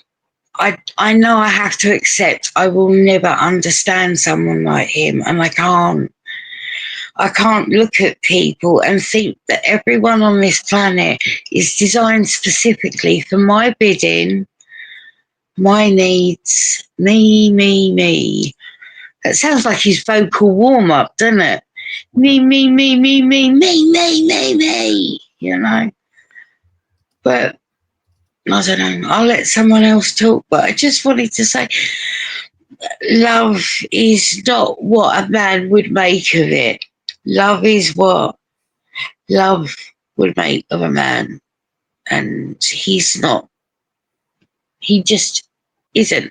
I'm half expecting one day to tune in and for them to literally have a red carpet out for Robin and for her to flounce in with a tiara on her head. The Well, I'm sure she reason, suggested it. I'm sure yeah, she suggested it, but maybe TLC just didn't comply. yeah, I Didn't just take think, the like, you stance know with it. what, Robin, the reason they can't keep your name out of their mouth is because you couldn't keep your money inside your own darn bank account. You couldn't keep your fingers out of their till. That's what happened. You're a bit of a pickle, aren't you? You silly, foolish, petty little couple. And without the ex wives, let's face it, Cody, you got nothing going on. You just haven't. Right, right. I will let you guys go, but just it makes me think to myself, though, what is love? And does he know? Because to me, it sounds like he's describing his favourite juice pot or a tin of beans or a certain brand of tyres. There's nothing about it, even romantically. And oh my God, when the man pretended to lick her face, I just thought, I wish you would. And then you could taste the fake, all that powder and paint. And he dribbled on himself. I mean, man, please get a bib. Good Lord. But it's been lovely to talk. I'm sorry I've waffled on and on and on. But we all know that's my thing. That's what I do. But my love to you all, and I will see you all soon. All right. Well, thank you for calling in, letting us know you're okay. Hopefully everything is Yeah. going well. Yeah, it is. We've had a few scares, but it's getting on track now. So, yeah. Okay. But my love to you all. And never forget, you're always in our thoughts and our hearts. And James, you are a billion times in one heartbeat the man that he could ever hope to be in the blink of an eye, my darling. Well, I Seriously. appreciate that. Right, take care, guys. Love you all. All right. Have a great night. Bye. Thanks for calling in. Bye. Bye. Awesome. Awesome. And you know what? Michelle, thanks for calling in. Sweetheart from across the pond. Oh, make sure you say, Michelle, make sure you say hello to your husband, your significant other for me. The one thing I will say is that she said that, she'll never understand how he could be that way. The one thing I will say is that sometimes when you're a good person, there are just some things that people do that you will never understand, and that's okay. Okay, there's nothing wrong with you. If you're a good person, you can't figure out why somebody would do something terrible to their kids or their significant others or people that they're responsible for or supposed to care about, and you can't figure out why they would do that. That's okay. Okay. In some cases, we got to just keep our eyes on our own test paper and just do our thing. But we're going to bring up a new face to the crowd. Daryl, I hope that's your name, Daryl or Dariel. Where's my thing? Okay, here we go. Hey, welcome to the show, man. What's going on, bro? How you doing? Doing well, doing well. So this is not my first time. I actually spoke with you a year ago around August when the last season was opening up, and we were talking about our concerns. It was about a few months after Garrison's transition, and I addressed some concerns about TLC and how they would air it after the Mm, whole situation. So I think with part three concluding tonight, I just wanted to say this is by far the best reunion mm, that I've seen in a long time. Suki did an amazing job. I have been upset, just like everyone else has been in the past, of how she has ran these reunions, how she has let Cody run amok and like take control. She did not do that. right, This time around. She was clear and she was firm and assertive, and it drove him nuts. right. I really love the compassion that she gave to Christine and Michelle. And I also loved how she did hold Robin to the fire on a lot of things. And it got to the point that Robin didn't want to speak any longer. Right. Um, so I do feel that she heard loud and clear, you and Sarah and so many other people online, your concerns and frustrations with how she has ran these reunions. So I want to give kudos to that. But I also feel that she was a little bit more aggressive. One, I think that it affirms with me that I think TLC is coming up with the conclusion of this series altogether. Because Right. when you think about it, he doesn't have any sister wives. So what's the point of having a show called Sister Wives Right. when you only have one wife? Right. So Right. it's very clear to me that TLC is pretty much basically saying that this series is about to conclude, and I Right. quite frankly, it's long overdue. Hmm. I think they have drained this dead elephant as far as it can, Right. and it it's about time. I did want to share a couple of things because I wanted to just give some clarity and purpose of the show Sister Rise. People forgot that Sister Rise was created based on the popularity of the old HBO show Big Love Right.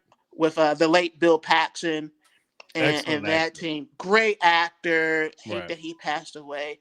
But if you guys ever watched that show from its beginning to the conclusion, the character that Bill Paxton portrayed, he was part of UAB, and he left because he was one of those lost boys who Hmm. was kicked out of the UAB, and he kind of worked himself up to become this like successful business person who later in the series became a politician and kind of like created his own thing. So he he was basically self-made, and he began his polygamous life, and you see traces of that with Cody. That's one of the reasons why the producers went to Cody, because of the popularity of the show and the similarities that Cody possessed with Bill Paxton's character in the HBO show.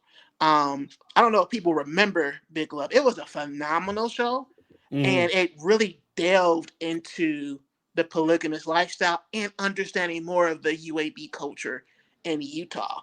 Um, but it was a lot of similarities to Cody and Bill Paxton's character. I forgot his name, but Bill Paxton's character. But also in the series, you also saw the dynamics of his wives. Like he actually, another wife walked out on him, and he had problems with the children who grew up in that culture and realized, like, hey, I don't want to be around. It's a lot of similarities from that show and what we see in real life with Cody, to the point that one of the what's the actress name? Amanda Seyfried's character, who started in Big Love. I see a lot of Madison in that. There's a lot of similarities. Go back and watch that show, because you see a lot of similarities with that TV show, which was a fake. It was like a television series, and it Right. interlopes with what we see in real life. All that to say, um, just from watching the series and understanding the UAB polygamous culture, they pretty much capitalize off of the fact that a lot of these fathers and these men that oversee these households, there is a huge increase of narcissistic mentality and behavior in Right. order to be successful in the eyes of Mormon culture. And it was heavily prevalent in Cody. And I hate to say this, but like people like Cody in the UAB culture, there are few and far between. There are so many that have that narcissistic personality that when you challenge them, they cannot fathom that because they've been around that their entire life. I think even Cody discussed how his dad was super narcissistic to the Right. point that he had to leave and do Hmm. his own thing. But the fact that he doesn't, and they don't see it, it's a lot of similarities to that in TV series. I just want to throw that out there because, like, if you watched it, did you watch Big Love? Yes, yes, I did. In fact, you know what? During the off season, I think one of the things that I'm going to do, instead of going back and talking about previous seasons, I'm going to talk about like the impact of like various media things like Big Love or Hmm. uh, different aspects of not only how it affected the Brown family, but how it affects other families, not only in the polygamous culture but in as well as the broader culture in like mainstream Mormonism and Hmm. even further into like just general mainstream monogamous relationships. Because like you said, with the whole idea of Cody, because there was a Sarah from a reality squad. She Yeah, did an interview with Cody's nephew. I remember that. Yeah, I think I Yeah. shared that with you, and he talked about the history of Cody and his family, and he brought up what's the oldest kid's name?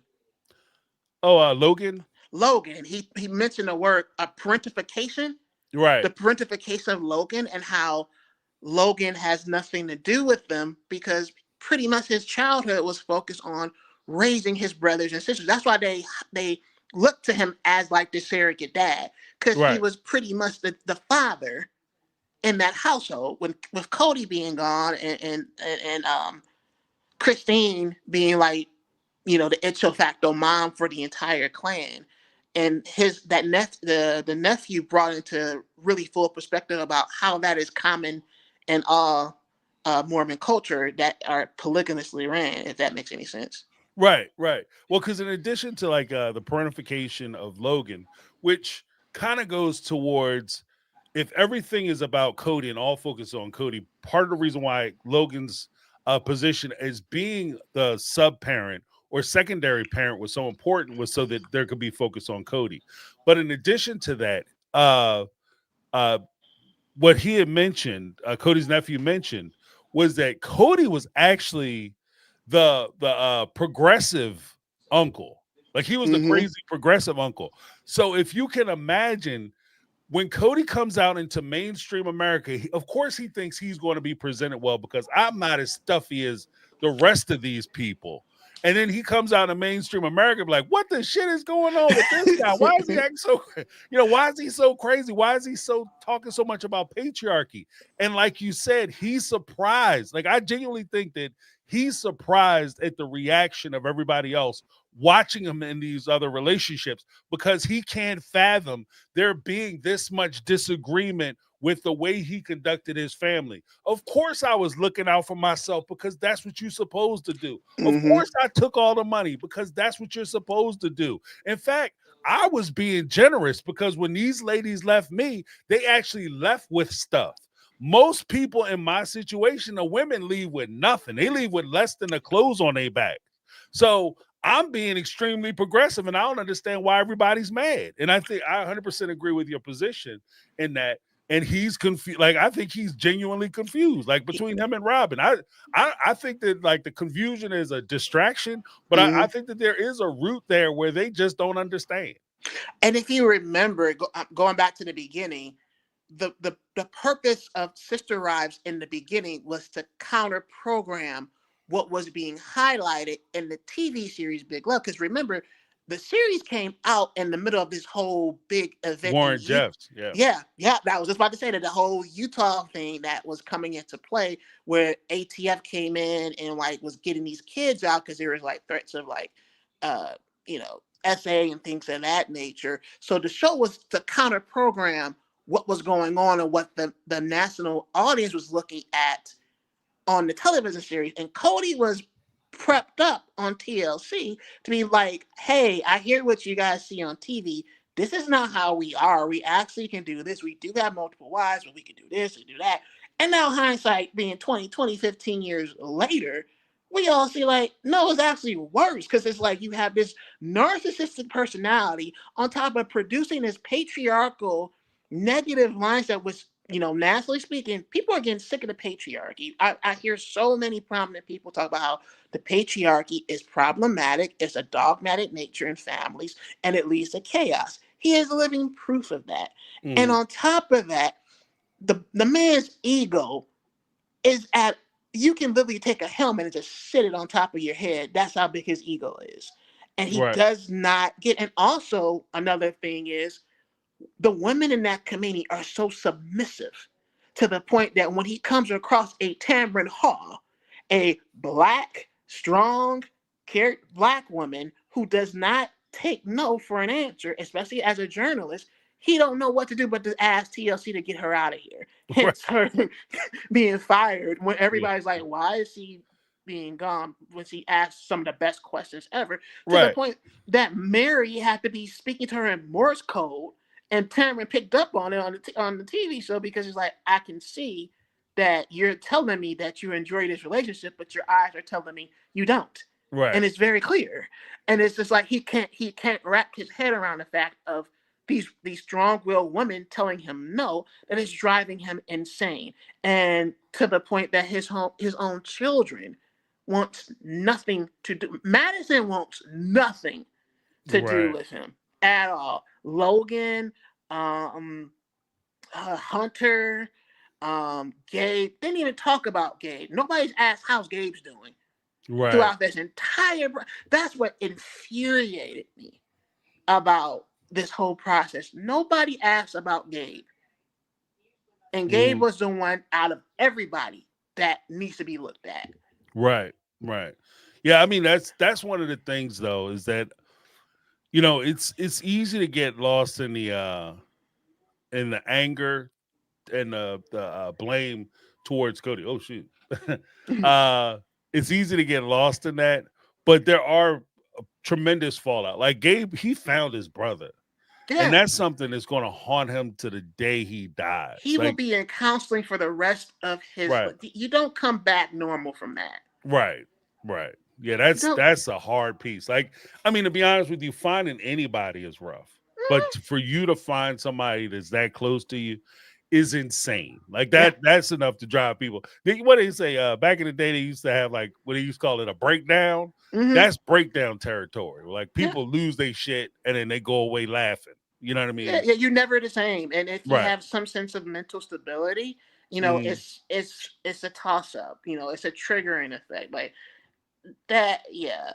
That's a whole separate conversation. I will say I really respect the producers and how they handled it. Because remember, a year ago, I was concerned. I Yeah, was you and me deep. both. I was deeply concerned of how they were going to air this, and they took their time with it. It took longer than expected, but they took their time with it, and they showcased it in real time. And they also highlighted how every family member, with the exception of Robin, had something to say about Garrison and the handling of his transition, which Right. I really respected. I love that urn that I forgot Christine's daughter's name. Oh, Aspen. Aspen's Aspen and husband. Mitch. Mitch was the Yeah, one who did it. I Yeah. love that, and it just highlighted what type of person he is, and and Mm. and, and all of that. And then you saw family members that you haven't seen in years share something. Like that was the first time I saw Logan in what, 5 seasons, Yeah. 5 or 7 seasons. Well, he's been around in the background. But he Like, but he doesn't, doesn't do it on screen and anymore. he doesn't want his image being shown on, which I Yeah. respect. He doesn't Yeah. he doesn't want his image being shown on television. But the fact Well, he that got a whole career. Plus TLC, if quiet as kept, just because you on the show doesn't mean they break you down with a check. oh yeah, oh So if he's not getting paid and you gonna run me in the dirt, nah, I'm no, good. You can miss me with it.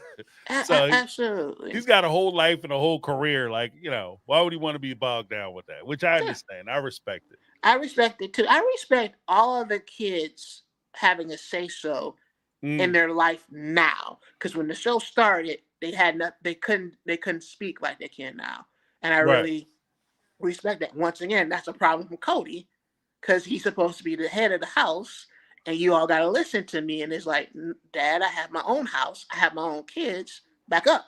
Right. Right. And if you want me on this show, one, you got to pay me, and two, it's going to be on my terms. And once again, he can't fathom that. It's a really, this show can be taught in psychiatric classes as a crash course on how to develop a show with narcissistic personalities. It Mm-hmm. really is. So I'm curious to see if there is going to be a final season. Quite frankly, I would not be upset if they just decided like this is the final season of Sister Wives. Thank you for this great run. It's been a great time, but it's time to run its course and maybe just transition into Christine and Janelle's story and just see what happens there. I'm curious to see how that farms Janelle and Madison are doing. And no offense to Christine, I love her dearly. I can care less about her and her husband right now.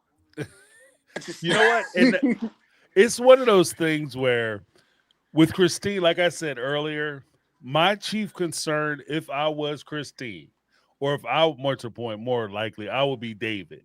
Mhm, And my concern is somebody who's not a member of the show, and you have your own business. You have, hopefully, you're successful at your business, and you don't need the show really financially. mhm, You have to weigh it. Like, do I like being married more, or do I like being on TV more? yeah, Because I am telling you that if the two of you right now, and the little inside baseball, this is something I talk to my wife all the time about. Little inside baseball. Right now, Christine, Mary, Janelle, they all have the benefit of standing next to Robin and Cody. So like or dislike is all relative. And if you remove Robin and Cody from the scenario and people really focus on Christine, Mary, or Janelle, they'll start to see some of the cracks or inconsistencies in their personalities, their stories, so on and so forth. And it could go terribly wrong. It could get negative, and then in addition, you have like when people are looking at the situation, you do have like false flags that'll be raised. Like people mhm, were raising false flag, well, not necessarily false flags, but they were raising red flags about David early on, saying that David was this and David was that, and he's this kind of person. And I'm a little concerned because how did he actually meet Christine? Because it's not clear. The way they met is very close to how Robin and Cody came together, where you hear 3 or 4 different stories at 3 or 4 different times from 3 or 4 different people and all that. And your love story is your love story. If you guys are happy, go be happy. But if you stay in the spotlight for too long, the spotlight gets hot, and mhm. it could destroy your relationship. And I'm just saying that, like, obviously, I'll cover it if stuff start happening. I'll cover it, but I'd rather see you happy than see you on TV. And yeah, and it's very clear David is uncomfortable on the camera, and Right. that's not his fault. He didn't ask to be a part of it. He loves Mm, Christine, and I just feel like somebody should take Christine to the side and be like, "Do you want to still be on TV, or do you want to have a happy marriage? right. Because Right. if you want a happy marriage, I think you need to like close this chapter in your life. Because if I was married to someone like Christine, I would be like, can we stop talking about your ex husband every Yeah, time? yeah. That's another criticism that's coming out. Every time I'm like, because Cody did this, and I'm so happy I could. I'm like, you don't have to bring that up. I understand, that was a bulk of your life, Mm, and I get it. I kind of get it. It's like her coping mechanism because, it was very visible that for 26 years, let's just call it, Christine was the nanny, right. live-in nanny to the family, and I, Hmm. I I I have a little bit of sympathy for Christine because they basically treated her like property at times. Like I Right. looked at some of the past episodes. The man clearly didn't like Christine. She was just there for his own personal aggrandizement. So I get it. But I think that was one of the reasons why Aspen in the beginning was like, Mom, you rushing this. Like let's tone this down a little bit. Like I'm happy for you. But you're rushing into this. Like you need to get to know this guy. He has a whole set of family too. I think he has 8 other kids. And I'm like, if I was one of his kids, I'd be like, yeah, can she like tone this down a little bit? Because it's just kind of getting weird. Right. Right.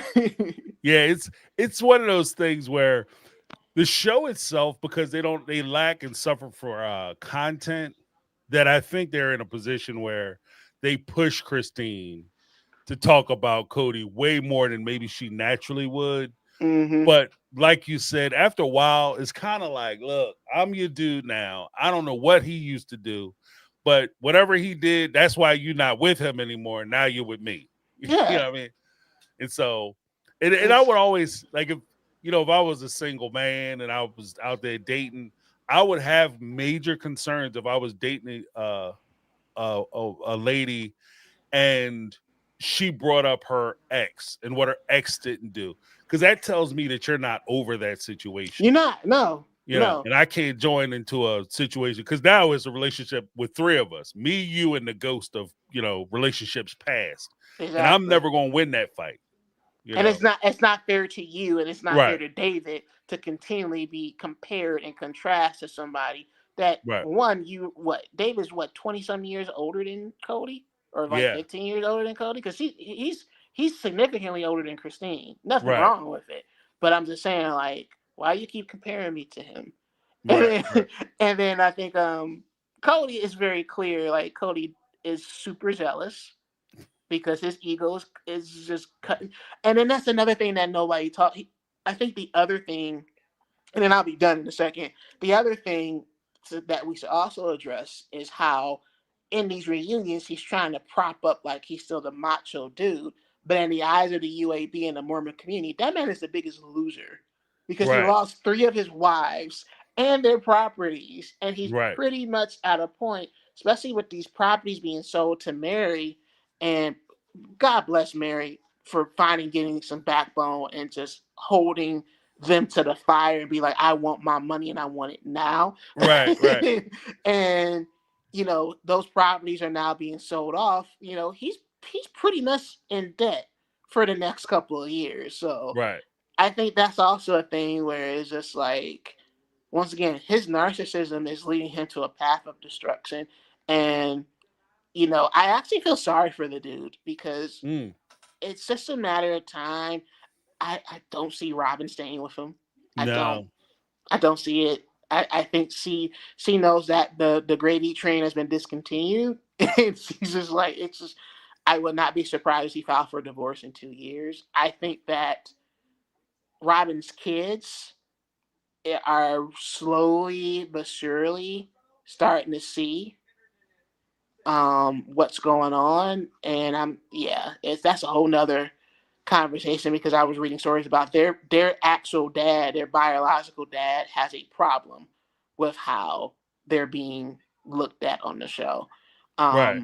So that's something to think about as well. But all in all, and I thank you for the time giving me the space on your platform. I think that this was a long-winded season, but I think it concluded with the Garrison was very respectful. I have to give TLC their props.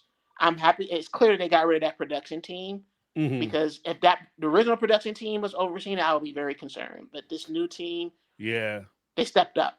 They stepped up big time, and I'm happy that they gave them the space that they deserved. They did not force people to speak, and just let it happen.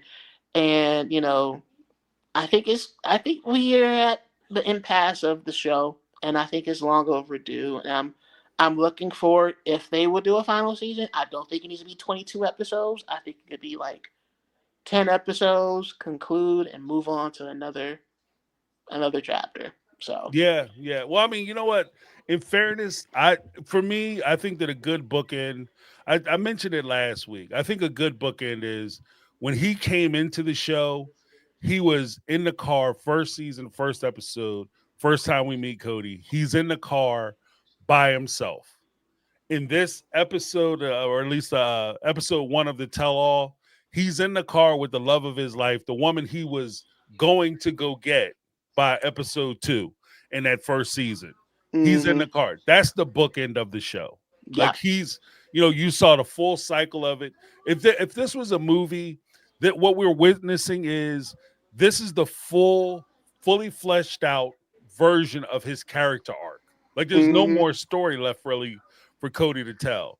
And so many and as a child who enjoyed films from the 80s and 90s, I'm telling you that you can see when production teams and movie people they make one too many damn sequels. Right. Mm-hmm. Right. And this is Mm-hmm. starting to feel like that, like Jason goes to space, or, we're in that territory. All right, Jason like, versus Freddy Krueger. or It's just just Too the, many. Rambo fights off the Russian mafia in space. or is this So the most recent Mission Impossible? You got Tom Cruise swimming on the Arctic floor of the right, ocean in trim trunks, and it's like, right. how's he alive? Right. It's a So Fast and Furious franchise. They racing cars in space. Like I don't know, I'm hooked on space, but that's what I mean. It's just at that point now, and I think season 20 is a nice round number. You close out Cowdy Pass. After that, they really have no reason. I appreciate Janelle's honesty. They have no reason to get together or talk or be in the same room together. You no, don't like each other. There's no the only reason why you would even be in a room, the only reason why you talk about each other even in a room now is because you have this show. But for the absolutely. show, everybody else would have been on, but with their lives by now. Absolutely. I think this is a nice bookend. And to your point, season Mm, 20 is a good time to be like, okay, it's ran its course. Let's leave off in the sunset and just end it from there. But thank you so much, my friend, for letting me speak. I'm no gonna worries. hop off and get ready for bed, but I just had to share my thoughts. I really enjoy listening to you guys, listen to you give your inside ballpark analysis on everything. So, but yeah, I think it's time that we close this chapter and just move Right, on. right. Yeah, it's like it's a friend. Like you might have enjoyed your time together, but the party is over. It's time to turn the lights out, Turn the lock the lights door. out. Yeah, I mean, it was a good time while it lasted, but it's over now. You It's know what I over. mean? It's over. Thank you so much, sir. I appreciate it. No problem. And thanks for calling in. No problem, man. You have a good one. All right, you too. Okay. Check Bye the bye. messages too. I sent you a message. Okay. Absolutely. All All right. right. All right. Have a Bye good bye. one. You too. All right. All right. That was a great point. And to something he had said too, I also want to just give a little pushback. I wish I thought about it at the moment. But he said that it was because of Sarah and me and like some other content creators that TLC changed. I appreciate the compliment, but I think that too. I think a bigger part was actually the fan base. Like I think you guys changed the the minds of the producers and pushed for them to do more with this series, which is why they had a change in the production teams, why they transitioned to the format that they're on now, which is a drastic improvement to where they were. So I don't want to take credit that's not mine. Instead, share credit with the folks who are deserving. So big shout out to Daryl for that. But next up we have Betty. What's going on, Betty? How you doing?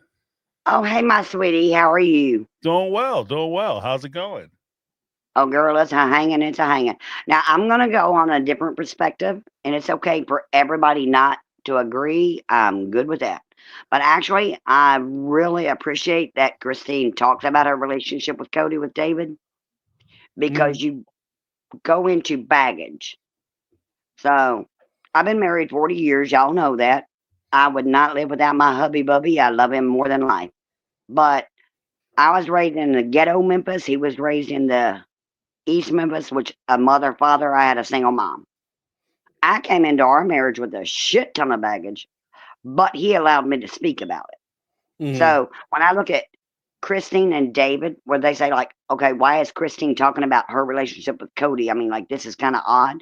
Actually, it's not. It's actually really healthy. We're only seeing snippets because I am quite certain David has also had to talk to her about the depth of hurt he felt and mistrust of relationships past because he had 8 children and he had to deal with suicide of his wife and the guilt he felt.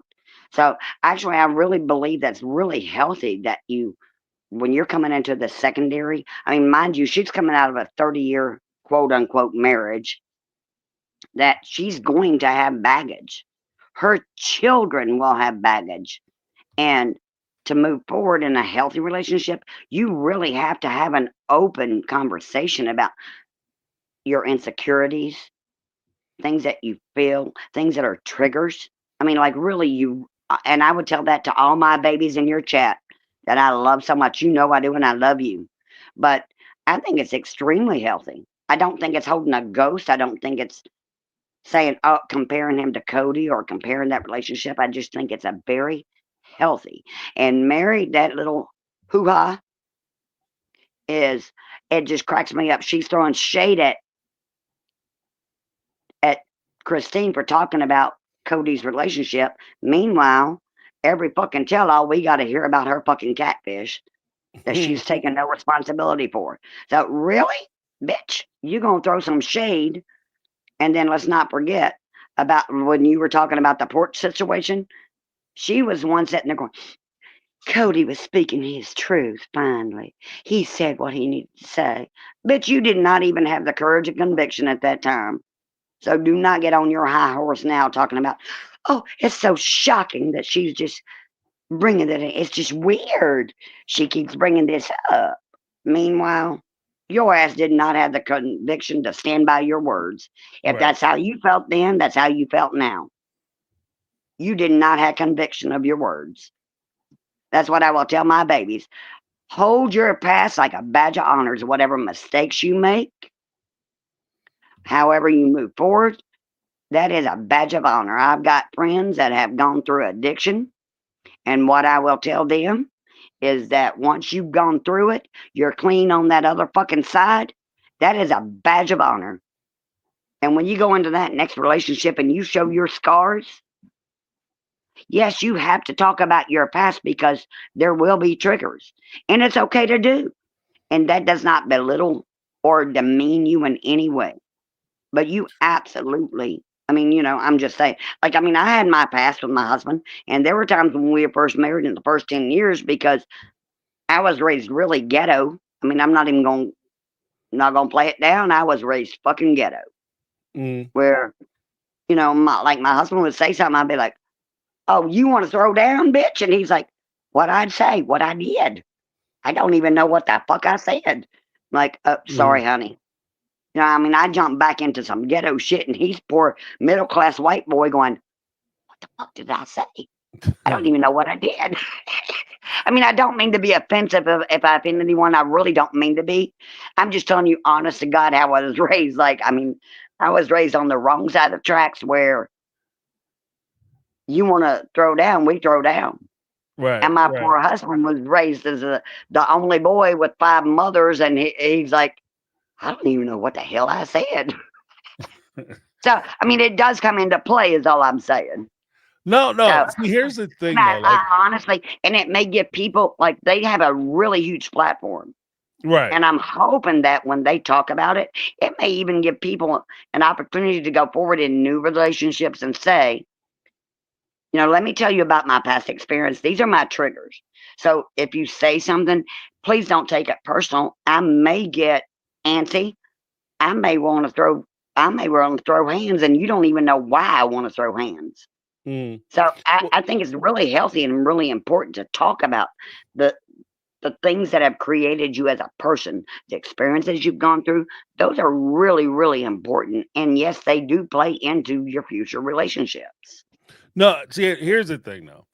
I don't disagree that you should be able to have conversations about your past or even bad situations you've had from your past. Like, because even being part of a relationship, you don't want to have surprises. So you don't want to be sitting there having a conversation. Say you're talking to the ex, and the ex brings up something. I never knew that happened, or what is that about? I'm not saying that you shouldn't talk about it. What I am saying though is that you have to have time for you to reconcile that situation with yourself. You can't go like, because in Christine's case, she went right from being married to one man right into another relationship with another man. And it seems because of the truncation of maybe their courting or their dating was a lot longer or it was way more intense than it was presented on the show. The way it was presented on the show, she just basically went from one man to another man's bed. And in that situation, if you don't have time to reconcile within yourself what happened to you, and you take that into the next relationship, then what can happen is you find yourself, and when I say you're in a relationship with 3 people or 2 other people, the person that you're with and the ghosts of relationships past, what I'm referring to more or less is the fact that you'll be dealing with traumas and issues that they're still dealing with. And as a person who had nothing to do with anything that happened to them, you're held to answer for those previous indiscretions and that I, wrongdoing. You oh, know what I I mean? agree with So you on I that. 100% agree that that should always be a safe place for you to have conversations about your wants, hopes, desires, things that hurt you, things that made you happy, things you dream about, things that are the stuff of nightmares. But at the same time, like I think that there has to be some work that you do for yourself, by yourself, so that you can be in that position where you can openly share your things as opposed to Oh, just constantly dumping on people. yeah, I absolutely agree with that. But maybe I'm not expressing myself properly, but what I'm saying is I can see in the future where David and Christine may end up actually needing counseling because there's so much baggage coming into it. Mm, And you literally went from you're like a fucking marshmallow. Like you literally are crispy fried on the outside and mushy on the inside. And you didn't give yourself time to actually heal and to right. even come to terms with the trauma. Your kids didn't come to terms with trauma. Now, that doesn't mean that, like, their relationship, I don't mean that they're not going to have a relationship. I'm just saying, like, Right. Right. and there may, but we're only seeing little snippets of what TLC wants us to see. No, I think that, and again, I think it's fair, that's a fair criticism. Like I will take that criticism. Like I think that it is a point where TLC does show us what they think is more interesting. One, two. I also want to acknowledge we have to fully acknowledge that TLC does push for them to talk about the other cast members because they have to include the other cast members, a la Cody and Robin. Because without, and I mean this 100%, without the OG3 and David talking about Cody and Robin, what role do they actually play on the show? You understand what I mean? Like they have None. no place on the show as it stands right now. The only reason why they're relevant is because Cody, you have the OG3 still talking about them. If they stop talking about them tomorrow, their time on the show would be over. Like they have zero contribution for the show. Yeah, they You have know? literally no relevance to anything. I mean, like, Right. Right. I mean, hell, my life's more interesting than theirs. Right. Because they don't want to talk about God anything that knows. happened between the two of them. The only thing that they really want to talk about is how Christine, Mary, and Janelle betrayed Cody. They hurt Cody, and how that's affecting Robin. That's all Oh they my got. God. And if you take and the same way that they criticize Christine for talking about Cody, I could say the same thing about Robin and Cody talking about the OG3. Like you're still Yeah, talking about them and how they hurt you and how it affected you. Look, if you don't want anybody talking about you, don't talk about them. And again, if right. this is something you're going through, I agree with you from the respect of if Cody is actually going through something because he was left by these three women like a dog and they rolled on him and it affected him negatively, then he should be able to share that with Robin. And he should be able to express how he's hurt, why he's hurt, and even wrongly so, not take responsibility for it. And that's something that she has to deal with. But, I just Yeah.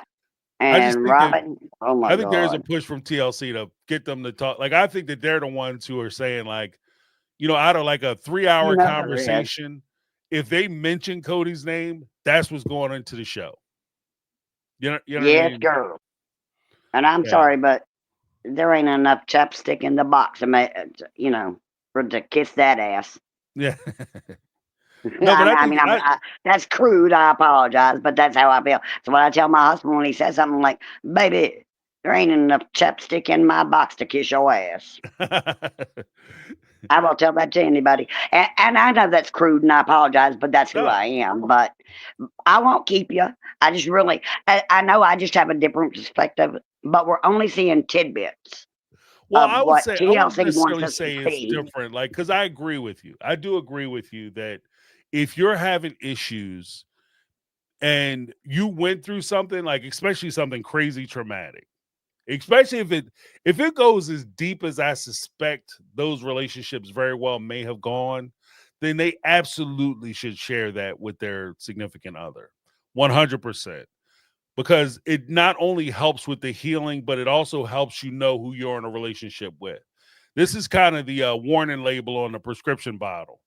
You know, Girl, my husband needed a big ass prescription for a warning with me. He still does. yeah, right.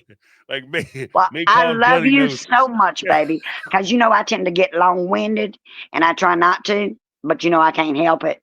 But I appreciate you. I love you. And because, yeah, hush. Sorry, my doggies. But because of you, I've been able to video chat. I chat with Michelle and I chat with Negla and so many of y'all that I'm off the show. And you've been able to make those connections possible. And I really can't thank you enough for that. No, I Like appreciate it it. I means the appreciate it. world to me. And I'm just so proud of your platform and you do more than you think you do. No, I So appreciate that. don't be sitting there like that with that. Don't be a shy Robin girl. Don't be no shy Robin. Yeah, right. Yeah, the shrinking I'm violet. You know. telling her on it. Well, I love you, sweetie. I'll talk to you later. All right, you have a good one. You too, baby doll. All right, Night night. love you. Awesome, awesome. Yeah, no. That, to be fair, I think that Betty does make an excellent point that it's critical that you be comfortable enough to have, if things bother you, and this isn't just like previous relationships, but if things bother you in your relationship, you should be able to talk to your significant other about those issues. 100%. 100%. She's right on the nail with that. But my concern would be if I was with somebody and it wasn't, you know, if they're constantly talking about this other person or constantly comparing me, I would have an issue with it. Not just like, oh, he did this and this was traumatic, but it's just like, he did this and why aren't you doing that? And the good, the bad, and the ugly. Then I would have an issue with it. But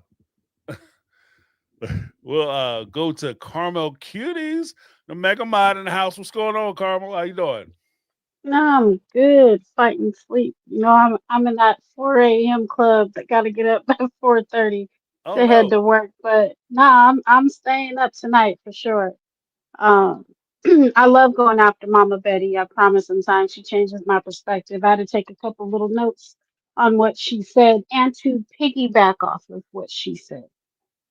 Now, I can't speak as a married woman because I'm not currently, but I can speak as a parent. And when, as a mom, we're fed up, especially when we know we have kids that watch our every move and what we're doing, and we have to set that example. I can possibly say that Christine was long and done well before she had that intimate conversation with Cody about if they're going to continue having sex or not. And the reason I say that is she was quick to say, get your shit out my house. Get your stuff out my room. You can't sleep here. Go ahead and go. I'm sure, being that he was only coming around once every fourth or fifth night, if even that, she had a lot of time to heal and deal with herself before she ever made the decision to take her and truly back to Utah. And I'm saying that to say it had already been about a good year timeline before she ever started even reaching out to start dating. So within that year, and I'm not saying she should have took 2 years, 5 years, 10 years to heal. I'm not putting a time limit on it. But as a woman, sometimes when we're coming out of these horrible relationships, we had already, our head had already been gone well before our heart was, before we ever made the decision to say, F it, I'm done. And Right. I feel like Christine had probably been done prior to even moving to Flagstaff. But I Mm, think COVID probably started, that's when she picked the nail up. And the nail in the coffin is when she had to go across the United States to take her baby for that surgery. And when she went by herself, and none of the help that she got from that sorry SOB and the stepmama that he married, right? Coming back home, she knew she can do what she needed to do for her kids, finally.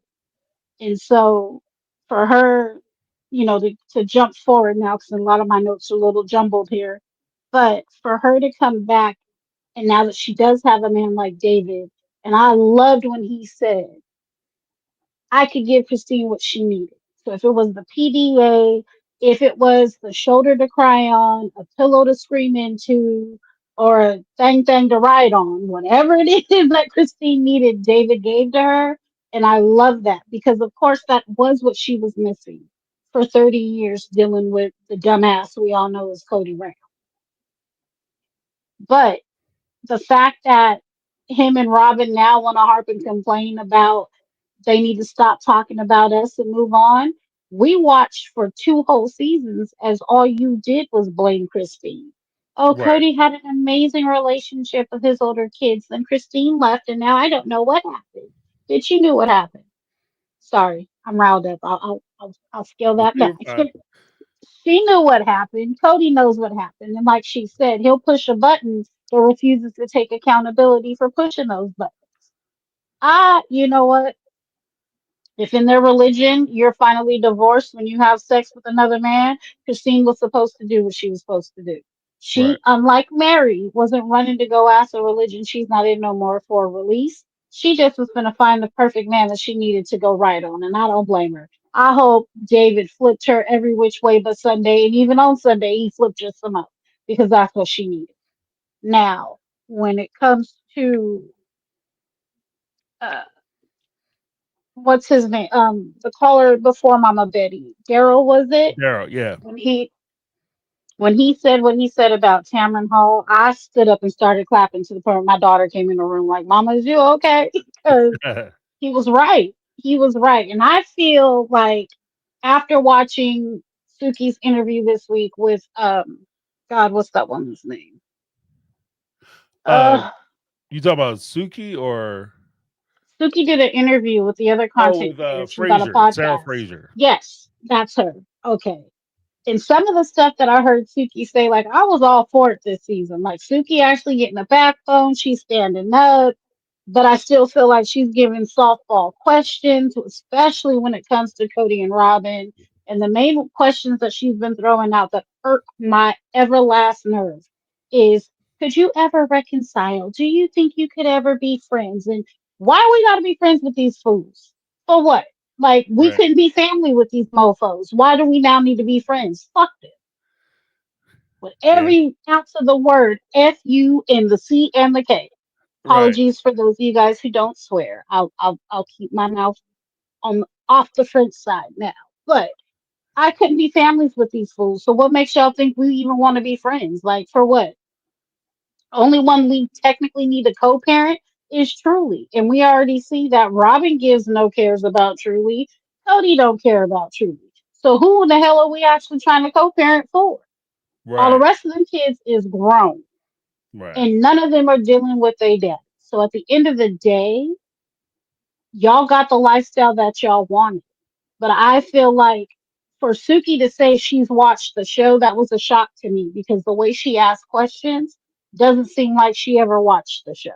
I felt like producers gave her a couple snippets here, there, and here, and she had to roll with that when it came to her questions. So for her to signify she actually has watched the show, and even further put it more like we're back here in Sedona where you guys had started off with counseling and this, that, and the third, then you would have known Robin was lying to your face when she said she didn't take that test, the personality test that said she was dramaful. And I feel like if you knew the damn truth, why you didn't hit her with the questions that everybody named Mama know you should have hit her with? Right. Right. Well, I will say this though. Like there is there's a point where I think that some reality shows give you piss poor relationship advice in the Yeah, sense that they always try to encourage people to have relationships that they shouldn't necessarily have. Like, for instance, you guys, David, Cody, y'all should go on a road trip. that's Christine and stupid. David, you should have a double date with Robin and Cody. I say it like this there's always the question of maturity. Like, oh, you got to be mature, this, that, and other. Maybe I'm immature. I don't know. I'll take whatever. But as far as I'm concerned, there is a difference. If we can co-parent and have a conversation and be cordial to one another, that's enough.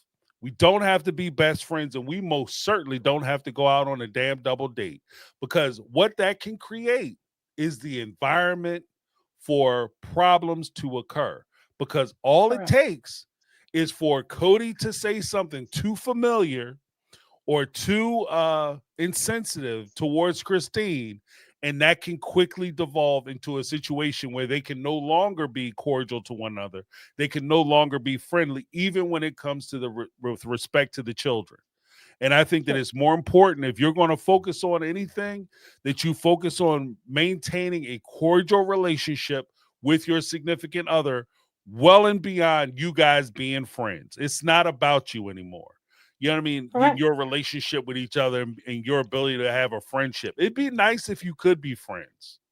That would be nice, but it's definitely not necessary. And I certainly wouldn't recommend it, especially if one person left the hard way and the other person is not happy that the person left. That is not a Correct. good environment for them to try to, get together and have a damn conversation, because it's going to go bad. Correct. I 1,000% agree with what you just said. Now, don't get me wrong. I have friends. Hell, even my mom and my stepdad, they were together. I think they separated when I was 11. They finally legally divorced when I was 17. They can be friends now, and all the Mm, children are adults. You get what I'm saying? Like now they can be in a room together, and it's not cussing and ranting and raving, hollering and screaming and fighting. They actually laugh. They're actually friends. Like they call and check on one another as exes, which I thought was the rudest thing ever. I right, can't do that. Like I just got disinvited from my ex stepdaughter's baby shower this past weekend because their dad was going to be there. And he has a feeling that he can't be around me and be comfortable. Fool, it's not about you, it's about the children.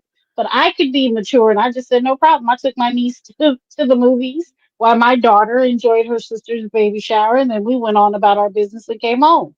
But right, the right. whole point is like, I could have easily said, well, I'm uncomfortable when you come for graduation parties and birthdays, but I'm not going to be petty when it comes to stuff like that because one of us has to be the adult. But when it comes down to it, Cody refuses to take responsibility. He always has to have somebody to blame, and whether that's a narcissistic trait or not, because I'm not a therapist, but I believe he is a narcissist, and I believe his wife is even bigger one. But they can't be in a place where they can be mature adults and walk into a room and not make it all about themselves and or bring up where they feel everybody else has went wrong or did them wrong. And so until they can get some healing and on their end, it's never going to be copacetic. And from No, what no. we know of the timeline, when they filmed this tell all was shortly after Christine filed for her child support case. So Hmm. Cody was sitting there pissed. And of Yeah, course, he's trying to show his ass in the best of ways when it comes to Christine and David. Now, Robin, I don't even know why they wasted a segment on that woman. I don't. We would have been better off. They could have put Nathan there. They could have put best friend Jen in that spot. Hell, even one of the other women Mary had on her scenes earlier in the season. Anybody else could have filled that little 10-minute segment we got of Robin because it was just pointless and didn't make any sense. Personally, I don't give two shits if she did get, the luggage rack or not. I personally don't feel she does. I think she lied. And the reason mm, I think she lied is because she's Robin. And anything that's going to support how much of a loving husband Cody genuinely is to her, she's going to do it. Because it's funny how she didn't know of anything else and she just thinks it's silly and it's all this and that. But you've seen a copy of what the season looks like well before y'all film and they filmed the before I get ahead of myself, they film the tell all.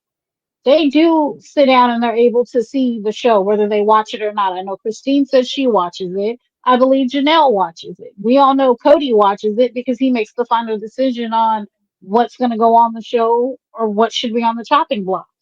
So I'm pretty sure if Cody's watched it, Robin's watched it. And I'm pretty sure they've seen that that's what was said amongst Christine and Janelle at the baby shower regarding the luggage rack. So Robin, of course, is going to try to make her husband look just as perfect as he possibly can because he's an right. amazing husband to her.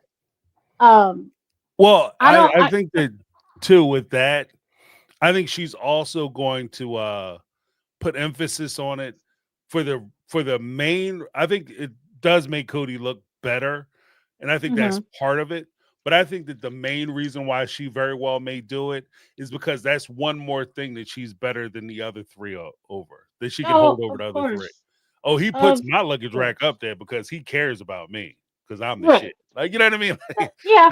Yeah. Like that She humble she walks brag. around like her shit don't stink when it comes to her and Cody, and we all know it probably smells worse than the garbage dump at their local in the local city. But I I don't know. She irks me every time she's on my screen, and it doesn't get any better when either she acts oblivious because the answer of I don't know just I tell my kids that's not an answer. When they try to answer Right. me a question with I don't know, no, you know, and I need you to tell me what were you thinking?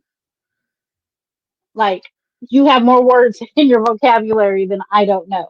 And if I don't allow a 15 and a 21-year-old to do it, why the hell I allow a 40-year-old woman to do it?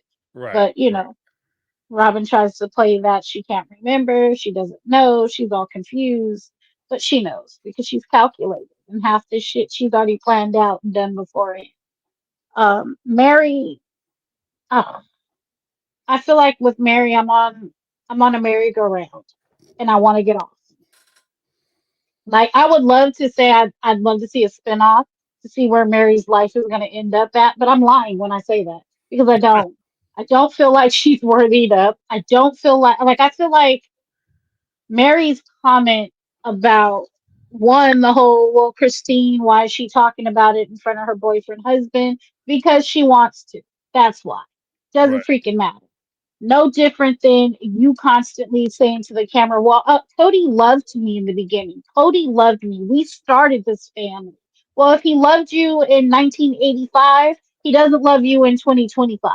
Get the hell over.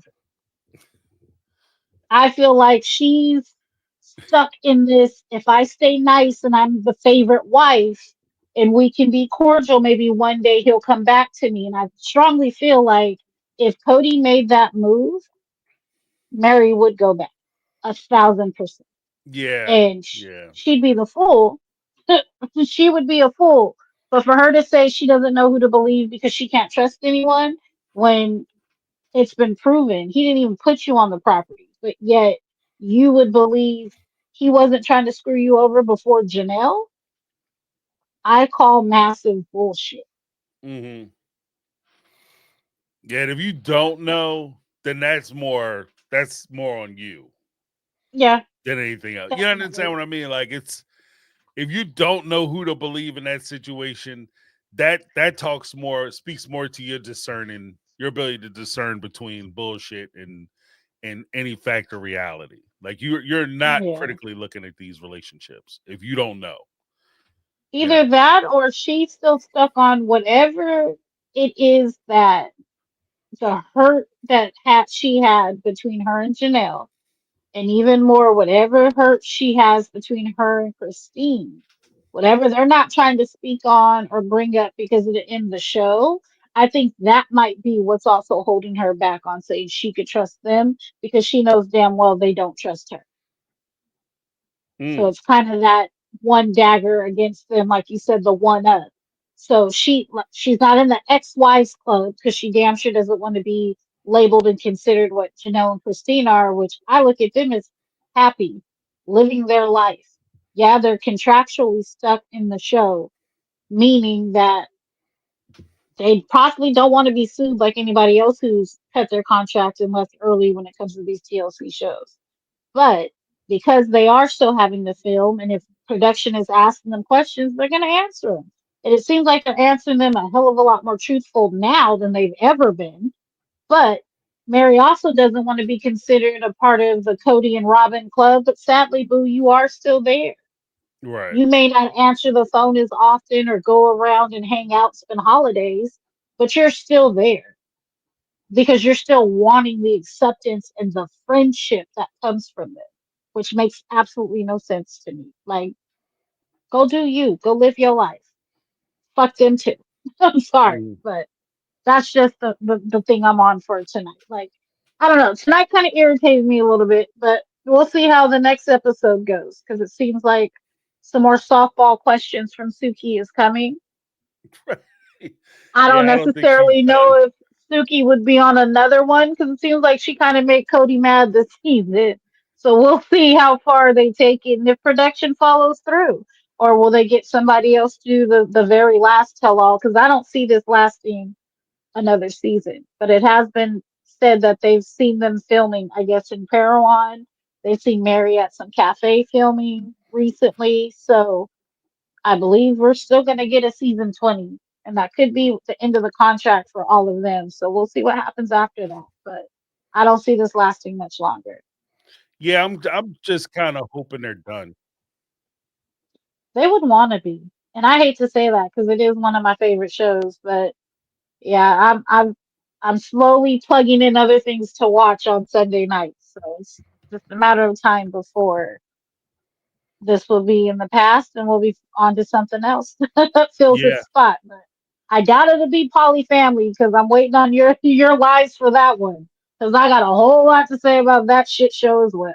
yeah. I think that after season 4, thank you for mentioning that. That was a good suggestion. After this next tell all, I think I'm going to roll out a poly family. I might even try to bring the homegirls from TV cringe Okay. TV Oh, uh that'll be a in, good one. into because like the show, it seems like it's been canceled. Really? Yeah, I think the show's been canceled early. And Oh, I okay. suspect there's some rumors that Sean, the bald headed one, short bald headed guy, Yeah. that he may have had some issues with youngins, short eye Oh. situation. Oh. Gotcha. Yeah. So it looks like that show might be over. Oh, damn. Well, I mean, it probably needed to be because it. Oh, You know wait. what? In fairness, and see, here's the thing. Like, I don't know whether it's true or not. Like, I honestly, I don't know whether it's true or not. But I will say that TLC, as a production company, as a network, whether it's 90 Day Fiance, this, MILF Manor, or any of the other shows that they run, I don't mind seeing a representation of alternative relationships and lifestyles. I think it can be very informative. It opens people up to different things that are going on in the world, different Right. perspectives, points of views, all that. Right. But TLC has become so focused on trying to present these like spectacles of their shows now. Like that's all they're Mhm. focused on. That like I said with Poly Family, by the sixth episode, you had like baby mama drama, you had paternity questions, you Right. had there somebody already cheating. You understand what I mean? And Insecurities. this is only Yeah. A episode ton of it. 6. What the Right. shit? That's crazy. Like that's breakneck speed. They had more in 6 episodes than Sister Wives has had in the last 2 seasons. Right. You know what I mean? And I think that that's where they're kind of losing. Like, and then you have the accusations on 90 Day Fiance that some of the storylines are faked, and I think part of that is because they're trying to create that spectacle, and they have to get away from that. And I think that'll take it like it'll go a lot longer, a lot smoother, and it's more realistic, and it becomes more interesting. You know? Right. I mean, well, from what I've noticed for the few different shows on TLC that I've watched when it comes to alternative families and lifestyles, there's always some type of scandal connected to them. You Right. know what I'm saying? Like the Duggars have their issues, even once it flipped over to Counting On, John and Kate plus eight. Like there's always something, and it can never just be normal. And I hate to say it, like they bet on Cody Brown versus I wrote down his name. Doggone it. My Five Wives. What was it? Oh, Jeez Louise. I don't know why dang. his name is not coming to Yeah, the I know tip who of you're my talking tongue at about. the moment. Brady. But Brady. Grady, yes. So him and his family, I personally think, would have probably made it better rounds, even with what little bit had went on with his wife Rosemary when she was a kid and what was going on with her and her dad. But at the end of the day, like their whole family made more sense to follow for the polygamous propaganda and how a polygamous family works because they're all still together Yeah, yeah, versus following the Browns. Like that just personally didn't make sense to me in the long run. But I'm not, a head producer for TLC and what we're gonna pick to keep on air and not on air. But yeah, yeah. I it can't just tell seems them what like to with do with each their money. family, right, it's always something, unfortunately. Right. But Well, because with Brady, I can honestly say that I had the feeling watching Brady with his wives, like I always had the feeling that he genuinely cared about all those women. right. And when I watch, Brady and My Five Wives versus Cody on Sister Wives, I knew that Cody, without a doubt, 100% cared about Robin. Of course. Other wives, not so much. You understand Right. what I mean? Like with Brady, all the wives, all the time. Like he was about those other wives. He was present. When he was Right. with them, you could see he loved his wives. Cody, you could see he loved Robin, and that's going to create a problem no matter how you cut it. Oh yeah, it was going to be drama no matter what. I mean, but Mm, Brady had a little bit of drama too, because they would say certain wives would pull his time and whatever else. But his drama was on level 2 versus Cody's drama, which was always like level 7. So right, right. I Well, I get think that that's why. inherent with the problems that Brady was having was inherent with the type of relationship that he was involved in. Like, because I Right. think you're always if you try to split your time between multiple women, somebody's coming up short some way somehow. Like, I don't think Right. that you can't give 100% to two people. You know what I mean? Like, it's just mathematically, it's impossible. So, I mean, I feel that way even as a parent. There's times I'm pulled in 5 different directions with the two right. kids that I have, and I'm like, hold on, okay. Your brother has drama at 3 o'clock. You have practice at 5 o'clock. He has a game at 8 o'clock, and everybody got to be at home and in the bed by 9 o'clock. So how do I Mm, do this? So I mean, I can understand one person can only be spread so thin amongst these extra large families, that are coming about, but I guess you'd have to figure it out. You chose to have umpteen wives and 1,000 kids. You're gonna right. have to figure out how you're gonna make it fair and even and whatever else. I Yeah. know you had said regarding Cody, I lightly disagree with you had said something about he truly loved Robin. We all see that, and I get that. I think when he was young, he thought he was in love with Mary. Mary was the favorite for however long. I believe that Janelle and Christine were more business arrangements to get extra wives than it was based on love. But I really feel like Robin was the catalyst that made Cody change his mind. And what I mean by that is she convinced him that what he felt and what he had for Mary, Janelle, and Christine wasn't what it was, and that he only loved her. And once she got that manipulation going and got his brain really figuring out that he didn't know what love was until she came about, he was putty in her hands. And she molded that man to be the piece of shit that he is today. Mm, That's just how I feel. But that's the woman's perspective on it. I think that when he was younger, Mary was his friend.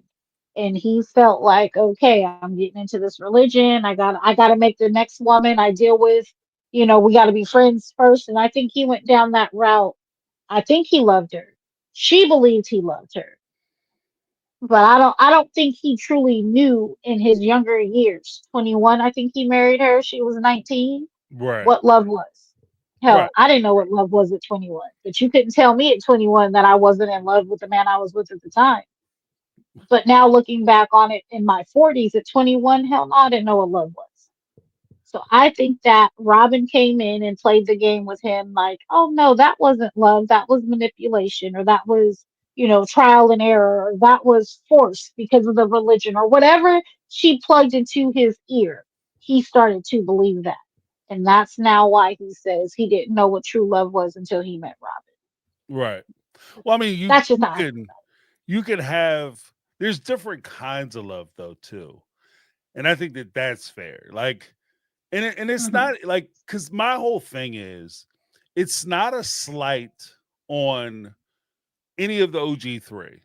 If like Right. your relationships are your relationships, and you don't know, it's like if you find the person that you're supposed to be with, it's not Hmm. something that you can predict. It's not something that you can lay out or write down on a piece of paper and create little check boxes for. It's just when you meet that person, you know that that's your person. And Hmm. so, in fairness to the other ladies, it's not something. And I'm saying this from the perspective of there's nothing that they could have done that would have changed the situation that they found themselves in when confronted with Cody meeting Robin and falling in love with her for whatever True. reason. There's nothing Hmm. they could have. There's nothing they could have done about it. You can't beat yourself up because of how somebody else feels. Like he's going to feel how he's going to feel. And as Right. long as you were true, like in Mary's case, as long as you were true to yourself and you were honest with yourself and you were living your truth, then I'm not mad at you that the person that you were in love with didn't love you back. You understand what I mean? Like that's Yeah. not on you. It's not even really on them. It's just it happens. It happens. Right. You know. But I just strongly think it's disrespectful for him to say he wanted his other three relationships to get to the level where him and Robin were Oh at. yeah, yeah, that's And crazy. That's crazy. that Yeah, that's that crazy. he should have got slapped in the mouth about 15 times for that one. Yeah. That's I'll I'll see you in the alley. We're gonna settle this in the alley. Harlem Lake Right. style. No, it would have been one of those, I'm in the back. You think it's you're doing your session by yourself and I'm in hair and makeup and I'm gonna come out and it's gonna be a scene because I'm not gonna be able to keep my hands to myself and not in Right. a good Yeah, way. that's crazy. But Because I don't yeah, approve of that. Like I don't agree with it. Like I don't think that you should you have here's what bothers me more than him saying it. The fact that you thought you had a right to change who they were fundamentally and the right. expectation that they should change or they should change and you expected them to change, and because they didn't change it was their failure. And I think that Yeah, that's crazy as hell. all the way. But I think I'll stop there with how I feel because I can keep you on all night. And I gotta get ready to go to bed and I got about a good hour before I pass out. So No, yeah, you and me both. I said 2 hours and you see where we at. But thank you so thanks I'll so see much you for back in the calling in. chat. All righty. All right, have a good one. You too. Don't All work right, too hard tonight. thank you so much. All right. The Mega Mod calling in. Caramel Cuties holding us down. Um, just real quick, we're gonna go through some super chats and then I'll let you guys go. But yeah, you know what? Either way, here's the thing. If you find yourself in a situation, and this is just my perspective, you're not the only person you can be responsible for is you. The only feelings you can be responsible for are your own. You can't make somebody love you more than they want to love you or give time to you more than they want to give to you. There's nothing that these women could have done to stop the phenomenon which is known as Robin. Because if Cody was in a place to go, it's just like somebody wanted to cheat. For a long time, everybody said, "Oh, Beyonce, she's so pretty. Beyonce is so pretty." Jay-Z cheated on Beyonce. Jay-Z's ugly ass cheated on Beyonce. We're gonna pause right there. Pause. Okay. Like so, please understand. It doesn't matter how good you look, how good you smell, how good you do whatever in the bedroom, whatever. If it's gonna happen, it's gonna happen. You have no control over that, and you shouldn't take that on yourself. Like I think part of the reason why Mary defends the position of Cody actually loving her and why it's so important is because she's trying to justify her relationship with Cody and her feelings towards Cody. And you don't have to. You don't have to. At least in my opinion, you don't have to. Like you were where you were at the time. You guys thought you were in love.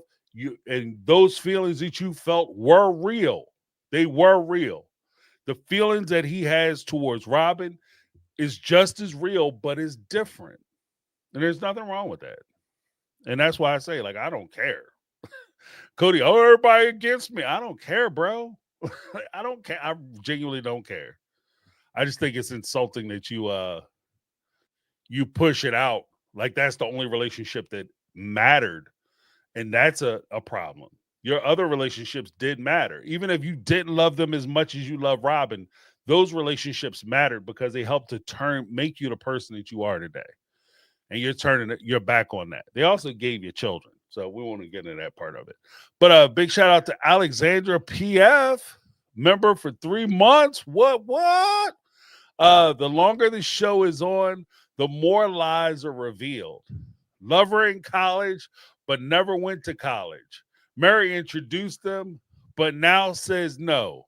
All lies. Yeah, this whole thing is built on a foundation of lies. And the longer they go, the more the lies are being exposed and the more damage they're actually doing to themselves. So if you destroy your credibility, trying to keep the show going and add content, when you guys decide to write books, why would anybody buy your damn book?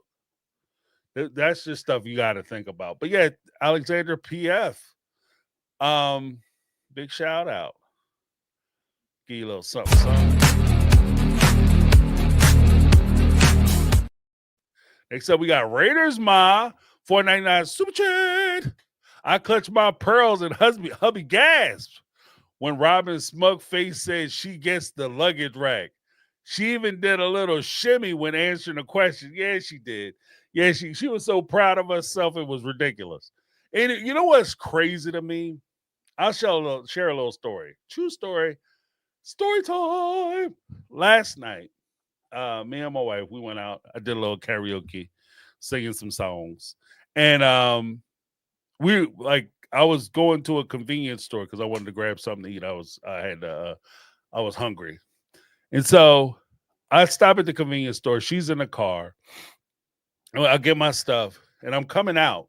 And as I'm coming out with our stuff, there was a young lady coming in. And it's about that time people are getting out of the bars or whatever. And so I opened the door for her to let her into the store. And she was shocked at the fact that, oh my goodness, oh wow, you opened the door. That's not a, you know what I mean? For me, that's not a thing. It's not a specialty thing. It's just, that's what I do. I open doors for people, right? It's polite. It's what you do. And that's what I feel like that luggage rack thing is. Like, it wouldn't even occur to me to take the damn luggage rack if my wife is there. Like, you just put her stuff on. You put her suitcase. A lot of times we pack in a way that I can get the stuff into one bag. So both of our stuff is on the luggage rack. But if she has a bag and I have a bag, I'll put her stuff on a luggage rack. And then necessarily, if I have to get something out of my bag, I'll either throw it onto the bed or I'll throw it onto the dresser or whatever and take stuff out. It doesn't, it wouldn't even occur to me to do that. But yeah, when she said it again, I think that that was just a way for her to say that she's better than the other women. Oh, they couldn't get Cody to put their stuff on the luggage rack? Girl, my stuff is always on the luggage rack. You know what I mean? I think that's where it was. Again, a humble brag. But thank you so much, Raiders Ma. Hopefully you're doing well, feeling better. Because last week I think you called in, you had a little thing going on. But thank you so much.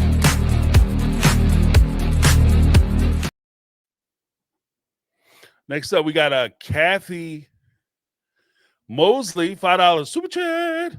Only person who could get Robin to open up to would be Oprah, her idol. Yeah, but in the book, she criticized Oprah. She was like, she said, I got to the set and I realized how small it was. And it was like, oh, this is Oprah? Oh my God. So you got Robin Brown looking down on Oprah, which is awesome. That was awesome. Oh man, I was cracking up. Like, what? Like, Oprah was at one point. Oprah was pretty much the queen of like media. You got Robin Brown from Sister Wives. Oh my God, Oprah. I hope she's doing all right financially. That Oprah. I mean, what a weird name, Oprah. Oprah got more money than she know what to do with. Looking for a sponsor, Oprah. But thank you so much, Kathy.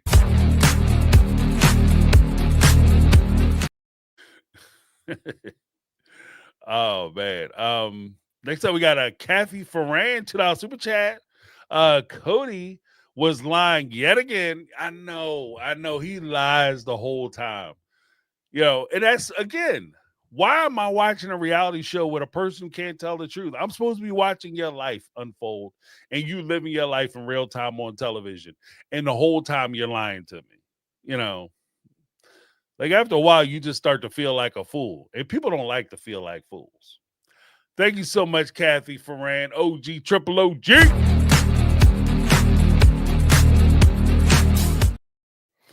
Then we have Unlimited Lipstick, Janet. Perrins, Janet. Down to 49 Super Sticker. Thank you so much. Appreciate you.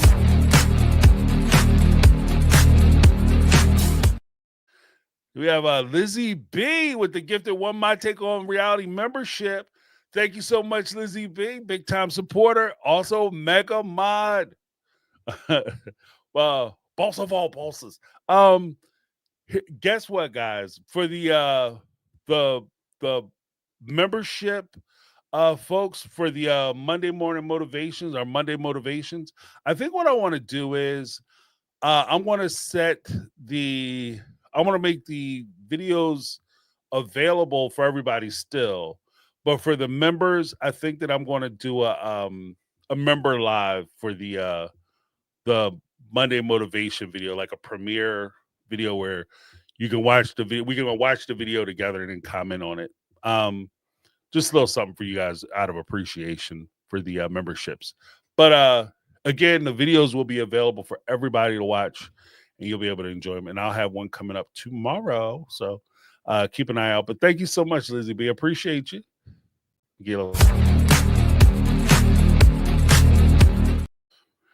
Then we have Raiders Mob, $1 super chat. Michelle is giving Miss Doubtfire realness. Yeah, right? That's just because of the accent. Michelle in the house tonight, though. Thank you so much, Raiders Mob. Yeah, Michelle, thank you for calling in. Good to see you. Yeah, I'll be missing Michelle. Then, of course, we have Unlimited Lipstick, Janet, 1399 Super Chat, LOL, laugh out loud. Listening on my break at work, James, as soon as you said Chris Rock, I knew the quote. I take care of my kids.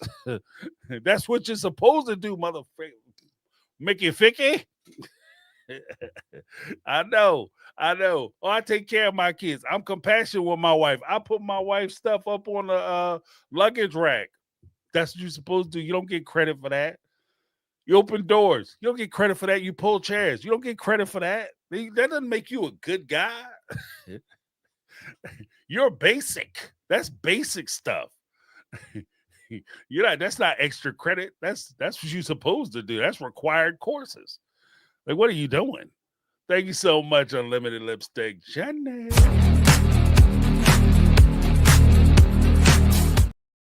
We have Eve R, $5 super chat. Christine gives other AUB wives hope that someone will love them outside the AUB. Cody told her no man would love her. And this is something that occurs not just in the AUB. That's also a phenomenon which happens all the time, especially when you're dealing with DV situations and things of that nature. They're always told that, they always try to put you on your heels and make you feel like you don't deserve to be cared for, loved, or thought of in a compassionate way because you're less than. And they are actually doing you a favor by spending time with you, taking time out of their busy day to grace you with their presence. And that's something. So, like I said before, when Mary had the catfish incident, one of the most dangerous things about Mary's catfish incident, that if she did find somebody and she left, that might have encouraged other wives to leave. Conversely, when Mary had a failure to launch and she didn't leave and Cody was able to punish her, that too became a lesson to the other wives. That if you go out and you try to find somebody better, what you're going to discover is that those people aren't real, that they're taking advantage of you. So the safest place you can stay is here. But please understand, by the way I'm going to treat Mary, that if you leave, this is what your fate befalls you. This is what's going to happen to you. So it kind of works both ways. But I 100% agree that Christine could inspire other people from the AUB or in these types of relationships to leave.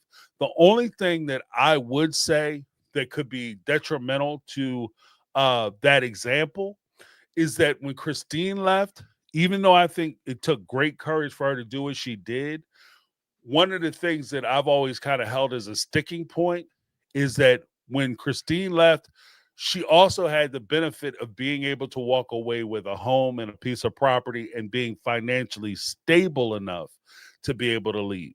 Some of these people are in financial situations where their husbands have restricted them in a way that they can if they're making the choice to leave, not only are they walking out with the clothes on their back, no money in a bank account, no properties in their name, but they're also vulnerable as far as their kids are concerned because the husband could easily say, if you walk out of here, you're not taking my kids with you, and I am going to make sure that I get custody because you don't have a place to stay. You don't have gainful employment.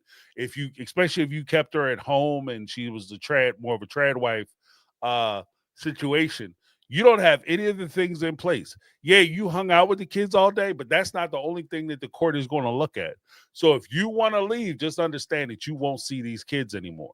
Now, ironically, some people will say that doesn't happen, James. The women always have an advantage. Women do have a clear advantage in some of the custody hearings. However, even in the case we're talking about with Christine and her brother stayed with her dad. They didn't leave with her mom. When her mom left, she left by herself. So that's something to think about. And how do you, as a mom, say, like, you want to take your kids with you?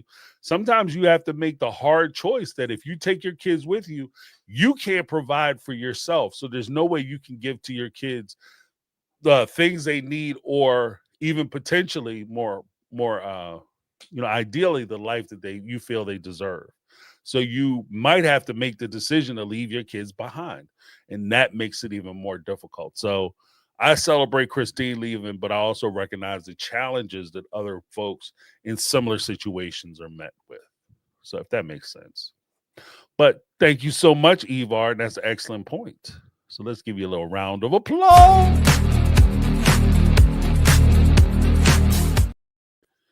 Then last but not least, we got Ty up in chow with the $4.99 super chat. Ty, what's going on? I'm late, but did I hear correctly? Cody feels away because OG3 no longer contributes and he has to be responsible for his young family. Yes, you did hear correctly. That is exactly what he said. He's upset because the OG3, as a family with a majority of the children, because let's keep in mind, those older three are mixed in with Cody or Christine, Mary, and Janelle's kids.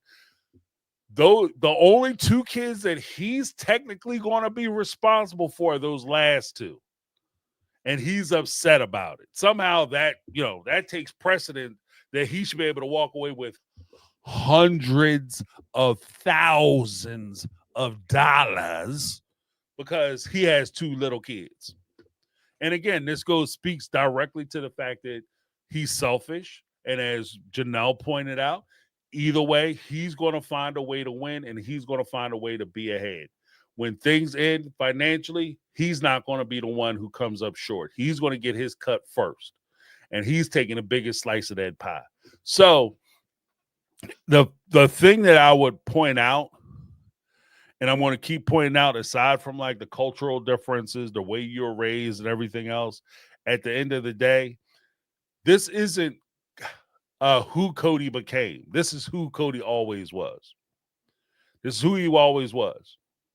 And so, as the ladies were dealing with him, this is why I always kind of say, like, you have to be aware of where you are in your relationships today, not where the relationships were 2 days ago, 3 days ago, 5 years ago, 15 years ago.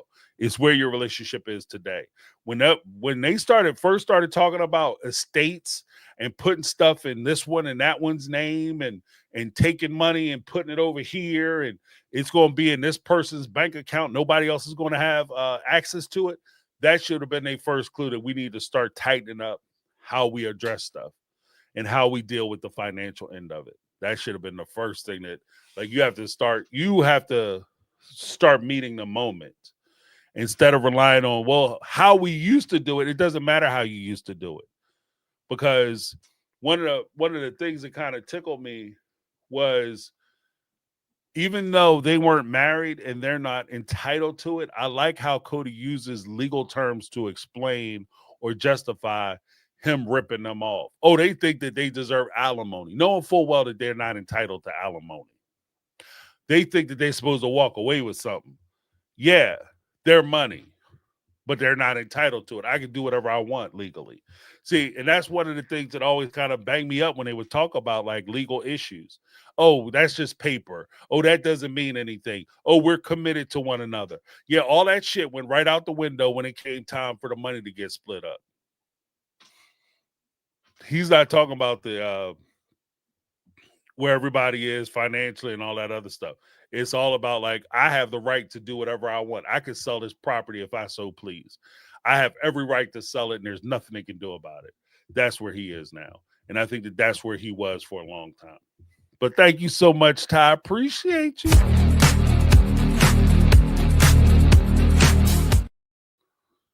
But yeah, the audacity.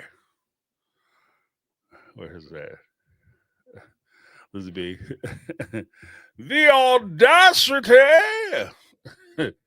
But yeah, thank you guys so much for calling in. Appreciate all the callers. It's nice talking to everybody. Also want to make sure I thank the folks who dropped some super chats. Bless the brother with some super chats. Inhalation Aerosols, Brittany Not Brittany, up in the house. Steam Frog 99. Again, follow that advice. Janelle, you got the records. Publish that book. YouTube is my time machine. Tanya Johnson, Alexandra PF, Raiders Ma up in the house. Kathy Mosley, Kathy Ferran, Lizzie B, and Eve R. And of course, we cannot forget Ty. I also want to make sure I give a huge shout out to the mods, the mega mods in the house, Brittany Not Brittany, Caramel Cuties, as well as Lizzie B. Big shout out to everybody who called in, and I'm going to give the chat folks, the people in chat, a huge shout out, because you guys are the reason why we're here. You guys keep it cool, keep it fun, keep it relaxed on a Sunday evening. Let me give everybody a little something, something. And make sure, if you guys have any comments that you would like to leave, you didn't get a chance to call in, or you couldn't call in for whatever reason, or you're part of the replay crew, love the replay crew too.